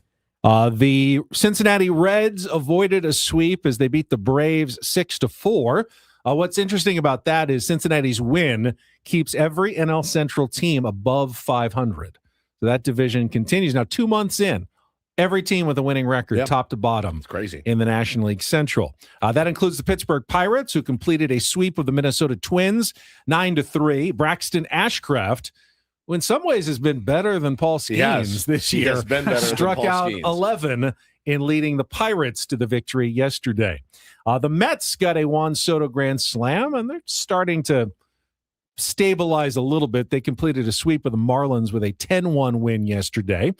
Jacob Mizorowski has probably been the best pitcher overall in the National League. 7 more shutout innings, 8 strikeouts, pitches the Brewers past the Astros 2-0. Milwaukee takes 2 out of 3. I believe Big Miz had a .32 ERA in the month of May, which would be great. And except like 10, 11 strikeouts a game? He won't even be the National League Pitcher of the Month because that'll probably go to Christopher Sanchez, who, of course, didn't give up a single run the entire month. Imagine that, having that kind of month, those kind of strikeouts, and Miz is like, and I'm not even the National League Pitcher of the Month. That's a Cy Young race that's going to be very interesting in the National League this year. He was nasty. He is nasty. The New York Yankees had a weird one. They beat the A's 13-8. They scored all of their runs in the third inning. Could you imagine? 13-run third inning and 0 in the other 8 innings. Can you imagine? Can you imagine scoring 13 runs in 12 straight reach base? Can you imagine scoring 4 in an inning? I was going to say, that's a week's worth of runs. At least, yeah. 13? Yeah. Padres scored 13 in their series against the Nationals, I believe. One inning. By the way, after the game, Mark Kotsay came out. He was pretty pissed. And he's like, we need new faces here, hopefully. He's like, we're going to, after that, trouncing. So they won that game 8-0 if you don't include the third inning. Yeah, right. That's true. Yeah, hey, that's Ben as a manager. For 8 innings today, you guys were really good. Shut them down. Welcome to the A's flagship station here in Sacramento. Ben turd polishing. Well, guys, if you take out the third inning, the A's won that game 8-0 over the game. You're starting to see how ridiculous that sounds. Yeah, it's actually pretty good. But no, he said they need new blood. He said they're not getting the job done. The Rangers sweep the Royals 6-3. Good for Skip Schumacher. Jack Leiter struck out 10 in that one. The White Sox continue to play good baseball. Man. They won their 5th straight, 2-1 over the Tigers, and they're looking like legitimate playoff contenders. I saw a crazy stat. It was like when the White Sox got their 32nd win the last 3 seasons, and it was like 32 and 119, 32 and 67, and now 32 and 27 this year. It's quite the 3-year improvement for the White Sox. They're showing up too on the South Side. They were. I don't know if they played on the road or at home, but I had seen a video of one of their guys going bridge, and it was packed. I mean, the place was packed. So if you build it, they will come. We've seen it at Petco Park, but you got to keep winning. And the Tigers, by the way, now 4-20 since Tarek Skubal got hurt. And that game was in Chicago yesterday. Oh my God! The Red Sox beat the Guardians 9-4. Tanner Bybee, not having a terrible year. He's got a 4.57 ERA. He's a pretty good pitcher for the Guardians. He has now gone 13 starts without getting a win, which is a new Cleveland franchise record. He hasn't lost all of them. Obviously, he got a no decision yesterday, but has not gotten a win yet. And like Griffin Canning's now 0-4 for the San Diego Padres. The Rays beat the Angels 5-2 to win that series, and the Orioles topped the Blue Jays 9-5, coming back to split a 4-game series after losing the first 2. And there is your MLB reach around. Crushed it. Nobody better. All right, we will come back. A little more thoughts from the Padres weekend I've got. Here we are 2 months into the season. So by date, 1/3 of the season done, 2/3 of the season remaining. Kind of look at where the Padres stand and compare it to where they've been the last couple of years. Coming up next with Ben and Woods on San Diego's #1 sports station, 97.3 The Fan. But first. Oh, we got to give away some tickets. Yes. Thank you, Paulie.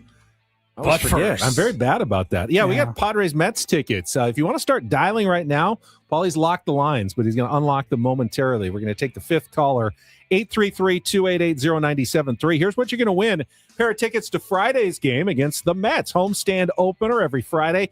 Party in the park. Starting from the time the gates open until the first pitch, join the Padres for a pregame happy hour in the fully transformed Gallagher Square, where fans can enjoy drink specials starting at $5, as Mud calls them, social sparklers. Live music, other fun activities. Tickets are available at Padres.com/tickets, or you can win them right now. You're all calling in. Too late if you haven't called in already. 833-288-0973, and we'll be back to wrap things up next year on 97.3 The Fan.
He did. Here, I'll show you a little. Just a little. Please don't. Just a little bit. What hurts on you? Nothing at all. A little bit. Not that now. So let's say whatever you're about to touch is the only thing. Let's say it's gonna hurt. Right? All right, yeah. Okay. Pretend your knee hurts. Pretend your knee. It's going to in a second. Right here. That is not pleasant. Hey, player, this is all yours. This room with this view. This speakeasy with this cocktail. Hey, could you make that too? The spa with this. Ah. And this pool on this roof. This is all for you. The all-new Hamul Casino Resort, now open.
Congratulations to David, won the pair of Mets tickets.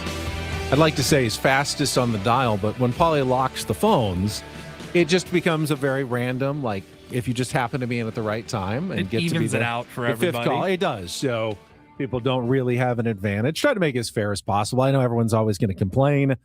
Doesn't feel fair. It's tough to get in. We only have 6 if there's 8 people calling in, then 2 people are going to get a busy signal, and I'm guaranteeing you more than 8 are calling in when we're giving away a great prize like Padres tickets. But you know what? Try again tomorrow. People do win. Real tier ones win prizes. You'll have another chance tomorrow. Is that true? All or we week don't know? long. All week long. Yes. All right. More Mets tickets tomorrow. Good luck. So I saw in the chat earlier, Woods, someone commented and said, started to feel 2023 vibes from this team. Yeah. And you can certainly have that opinion, but I went back and looked, and honestly, the 2023 team, about as different from this year's team as possible, at least through the end of May. So through the end of May, the 2023 Padres, who of course missed the playoffs, they were 5 games under 500, 25-30 at the end of May, but also had a massively positive run differential. Yes. The metrics were telling you that team was going to be much better over the course of that season. And you were telling us I every was. day run differential better. I was. Now, but what you didn't take into account was some of those 19-3 victories, right? Like the blowouts. We're not having a lot of those, so it stayed relatively. which is, so to be fair, this year's team, which is 6 games above 500 here at the end of May, but has a negative run differential, I think it's only fair to be less optimistic. Yes. But I was incorrectly optimistic about that team. So are you am I being incorrectly incorrectly pessimistic about this year's team? Because if you're comparing to 2023, then you should be encouraged by what this team is doing, because it's the exact opposite of what the 2023 team was doing. This is funny, man. I've just pulled up the 2023 opening day roster, and I'm looking at it again. And you had righty reliever Domingo Tapia claimed the was that? No, wait. Yeah. David Dahl and Rugi Odor filling out the bench that day for opening day, Ben. Austin Nola and Luis Campusano. Crony, Ha-Sung Kim, Xander, Manny, Odor, Matt Carpenter, and Nelly Cruz, the Matt Carpenter days. Jose Azokar out in the outfield as well. Blake Snell, Nick Martinez, Michael Wacha, Seth Lugo, Ryan Weathers, Yu Darvish, the rotation. Josh Hader, Luis Garcia, remember him? Tim Hill, Nabil Krismat, Steven Wilson, Brent Honeywell, and Domingo Tapia were that was your bullpen. Different from the Luis Garcia who hit a home run against the Padres Correct. over the weekend from the Nationals. Yes. David Dahl started in right field on opening day. That's right. Because Toddy was suspended. I can vividly remember a time saying, I think we need to see more Dahl ABs. Grisham in center. I agree. Soto in the 2-hole on the left, Manny at third, Xander at short, Crony at first, Matt Carpenter your DH, Nola behind the dish, Ha-Sung Kim at second, and David Dahl in right field. Yeah, that's right. Wow. All right, what about 2024? Well, the Padres through May, and remember that season they ended up winning 93 games, nearly beat the Dodgers.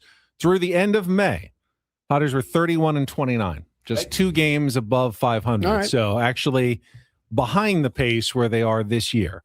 And then last year, when the Padres won 90 games, they were 32-24, just slightly ahead of this year's pace. So in a lot of respect, this year's team's not that different than the last 2 years' teams. It's different, man. And in fact, if you map it out, 6 games above 500 for the first 2 months, if they do that over the next 2 months and over the final 2 months, you finish 18 games over 500. That's 90 and 72 over the course of the season. So if you play 6 games over every 2 months, you end up with 90 wins, essentially where this team has been over the last couple of seasons. Well, Fangraphs would definitely disagree with that logic. They take it a little bit differently. Right now, they have the Padres projected win total for this year to finish at 82-80. Oof.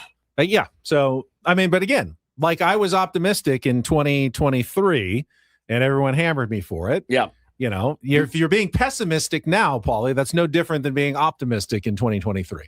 So what's your point? What are you going to be?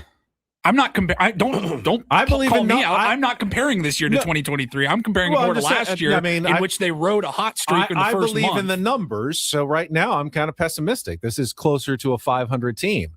But it didn't work out for me in 2023, where I was relentlessly optimistic they were going to turn it around. I just look at it a little bit differently. Like, yes, if you look at the whole of 2024 or 2025's season, yeah, they won 90 games. They made the playoffs. That's great. They also had a 17-3 stretch at the beginning of the year that they rode through the end of the year. And after that 17-3 stretch, they weren't very good. No, they were pedestrian at best. Yep. And they're doing the same thing this year. They started off great. Thank God that they did, because who knows where their record would be now if they didn't have that stretch where they started off well. But this team feels exactly like last year's team, and they're going to have, they're going to have that good stretch. That's not unusual. Every team has stretches where they play well and play badly. It's just, overall you find that at the end of the season where the record falls. I mean, go back to 2023 again. They finished plus 104. That's crazy in man. Run differential. That was by run differential, best team the Padres have had in a long time. Yeah, crazy to think about that team. And they won 82 games and missed the playoffs. Bananas, man. Bananas. And that's what they're projecting them to have this year. 82 wins, but a run differential that would be negative at this point projected as opposed to. They're what, -6 right now? Plus 100. So that would be like a -18 run differential overall over the next 4 months of the season. Crazy. Crazy. So that's kind of where we stand through 2 months of the year. It is really, beauty is in the eye of the beholder. Yep. You can pretty much project just about anything for this team right now, and you wouldn't be totally off. If you wanted to say, yeah, we've seen what this team is. They don't have enough starting pitching. The hitting is among the worst in the league. They're going to fall off the map and miss the playoffs. You Sounds can't pretty argue with that, accurate. right? If you want to say, yeah, I mean, Jackson Merrill and Manny and Tatis are eventually kind of get going. The bullpen's the best in baseball, and they're going to get Nick Pivetta and Joe Musgrove back, and they're probably going to win 90 games and make the playoffs. Yeah, I mean, I can see that completely without, a lot of, I don't have to squint to see that either. So I don't know. I guess we just have to wait and see how it's going to play out for the next few months. Which is always a favorite. I know. People want to know now what the season's going to look like. And I can't tell you what this season's going to end up looking like. I really don't know. Got to get it figured out soon, man. And like you said, not an easy schedule ahead, certainly. No, there's no game that feels easy for this team. There's no opponent you look at and go, all right, yeah. I mean, this was one of them. This was one where I thought, I know they'd been playing a bit better, but we dominated up there in Washington. Our guys hit well up there. And to drop 2 or 3 to that team, I think it was worthy of a chip this morning. But, just ugly. Ugly baseball doesn't get any easier starting tomorrow. I'm trying to justify it always in my own brain. Like I'll see comments or text with friends when they're dooming hard about this team. Yeah. And I go, I'm trying to just stay in the mindset of this team is pretty much playing with house money right now because no team is supposed to win when your top 3 arms go down. Or when you're it's just when 3 of 4 stars don't hit at all. Right. Which we didn't know that was going to happen, but we knew we were going to be without Joe and we were going to be without Darvish and we didn't know we were going to be without Pivetta, but it sounds like he's even further behind than Musgrove even at this point. I haven't heard a thing. We heard Joe is planning probably sometime early after the All-Star break or trade deadline, but I haven't heard a word on Pivetta. So if your team loses your top 3 arms, you're not supposed to go anywhere that year anyways. So the fact that the Padres are above 500, it's kind of like, I guess you're playing with house money. I mean, if the Yankees lost Aaron Judge, if Aaron Judge, Ben Rice, and name it from their lineup aren't hitting at all. Didn't hit, and they lost Cam Schlittler and whoever else. Right. I mean, how's that team look right now? There's only a couple teams that can withstand stars not playing well, Dodgers being one of them, because they're getting contributions from up and down the lineup, man. I watched some of the game the other day. It's like, oh, cool. Alex Cole is driving, the ball into the gap for them. They're going to be a juggernaut. So how do you stay afloat, tread water, Ben? And again, is sneaking into the playoffs or making the playoffs, is that the ultimate goal for this team? It's not. And as constructed right now, this is not even close to a World Series winning team. Not even close. I mean, the one thing that is almost invariably true. I look back since like the middle of May. There hasn't been a game the Padres have played that they haven't been within a 1 or 2 run lead or deficit in the 7th. Sure. I mean, horseshoes and hand grenades, though. You know what I mean? Right? I mean, but generally, when you have the best bullpen in baseball, which, Eno Sarah says projected to be the best in history, if you're playing close games late, that bodes fairly well for you. I mean, yes, you have to get some hits and win those games, but if you're constantly in close games late and you have a really good bullpen, if you're constantly losing those games, then you're not a very good team at the end of the day. Your Right. record, you are what your record says you are. so you're 6 games above 500. That's what you are, which is a right pretty now they decent are. team. I think they're the 8th best team in baseball. I mean, will they start winning those games again? I mean, I guess they probably should if they're constantly in games late. I like the chances of the San Diego Padres. Yeah, we were down yesterday in the 9th, and I was like, man, this team is driving me crazy. And Bo goes, don't worry, we're the late inning Wizards. And I was like, all right, let's see. And they damn near did it again, but got thrown out stealing second base. And so, yeah, just got to reset, find a way to go out and beat the Phillies 2 or 3, which is quite a challenge. Yeah. Now, I was thinking about somebody in the comments was like, I'm curious how the Padres will go because they're facing Nola and Sanchez again, who you just saw a week ago. Yeah. Now, we said on Friday, we haven't really, we've got 3 minutes left in today's show, but we said on Friday, let's see what this weekend series plays out before we start making any rash decisions about firing guys or trades or DFAs or anything like that. I don't feel a whole lot better today than I did on Friday, but now I would double down, be like, all right, you're going to see 2 of the 3 same pitchers that you saw last week. What's going to be different this time around? Yeah. Because if they go out there and flail the bats around like they did the first time around, then I think we got a serious problem. Yeah, but again, I mean, those are good pitchers, but you just saw them a week ago. Like, fire Steven Souza Jr. for who? And we're going to revamp the I don't care entire at this offense, point because right? I don't blame him, but you need to send a message. Head's got to roll, huh? I just want to see Jackson Merrill continue to build on what I thought were better at bats this week. Not just the home run, but I thought overall Jackson Merrill took good swings. Fernando Tatis Jr. is the hottest player on this team right now. and he just hit a home run. Hopefully that takes a little bit of the. I mean, we didn't see it yesterday, but hopefully it takes a little bit of the monkey off of his back in terms of his ABs yesterday. Looked like he was a guy that hadn't hit a home run. I mean, it's just like, what are we doing? But overall, for the last 3 weeks, he's been your best offensive player. He actually gets hits. He's got his average up over 270, and now he has a home run.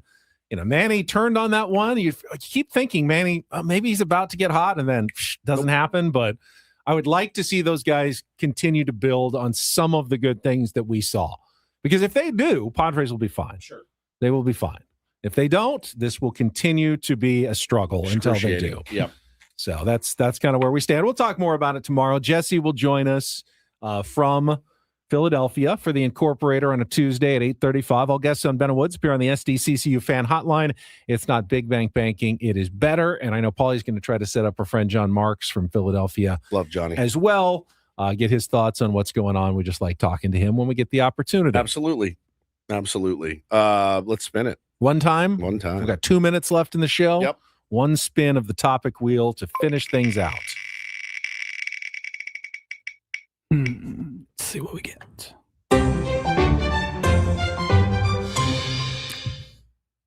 All right. If you could time travel, where would you go? Or I should say, I guess, when would you go? When would you go?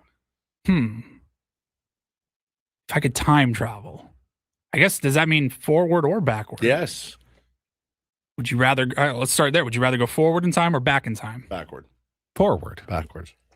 I don't want to know. What if something what if you get disemboweled and you have to be there for it? I mean, you go back too far, life is just unpleasant. I mean, it's hot. Yeah, you don't have, indoor Creature plumbing. comforts. I mean, there's a limit to, if you're going to have to stay for any amount of time, you're not going to want to go way back in time. Yeah, is there some nostalgia? Go back to the 80s, your childhood, see it from a different perspective. No. We'll go to the 60s. I mean, I would like to see, what does it look like in 100 years? I mean, 100. Do I okay. get to come back or not? I'd like to see the future. Beyond my years. I don't want to see the future. You don't want to No. see. I like to focus on the future, but I do not like to. I don't want to see. I don't want to know what's coming. I'll tell you right now, I'm not going back to 2023 because we just talked about that, how that baseball season No, went. that was rough.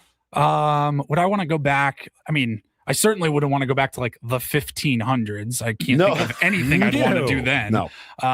Would I want to even go back like 30 or 40 years? I don't know. 60s, 70s would be fun. Just jump into the 70s or Lot of something. free love back then. Even you back then, you could have slayed back then in the 70s. Even you. Even you. Go back to the 1950s and live in a Norman Rockwell painting. That would be it. All right, that's it for us on a Monday. We will be back tomorrow morning at 6 a.m. Until then, Frank and Braden coming in next for executive producer Paul Reindl. For Stephen Woods, I'm Ben Higgins. Have a great rest of your Monday. From all of us here at San Diego's #1 sports station, 97.3 The Fan. So long, everybody.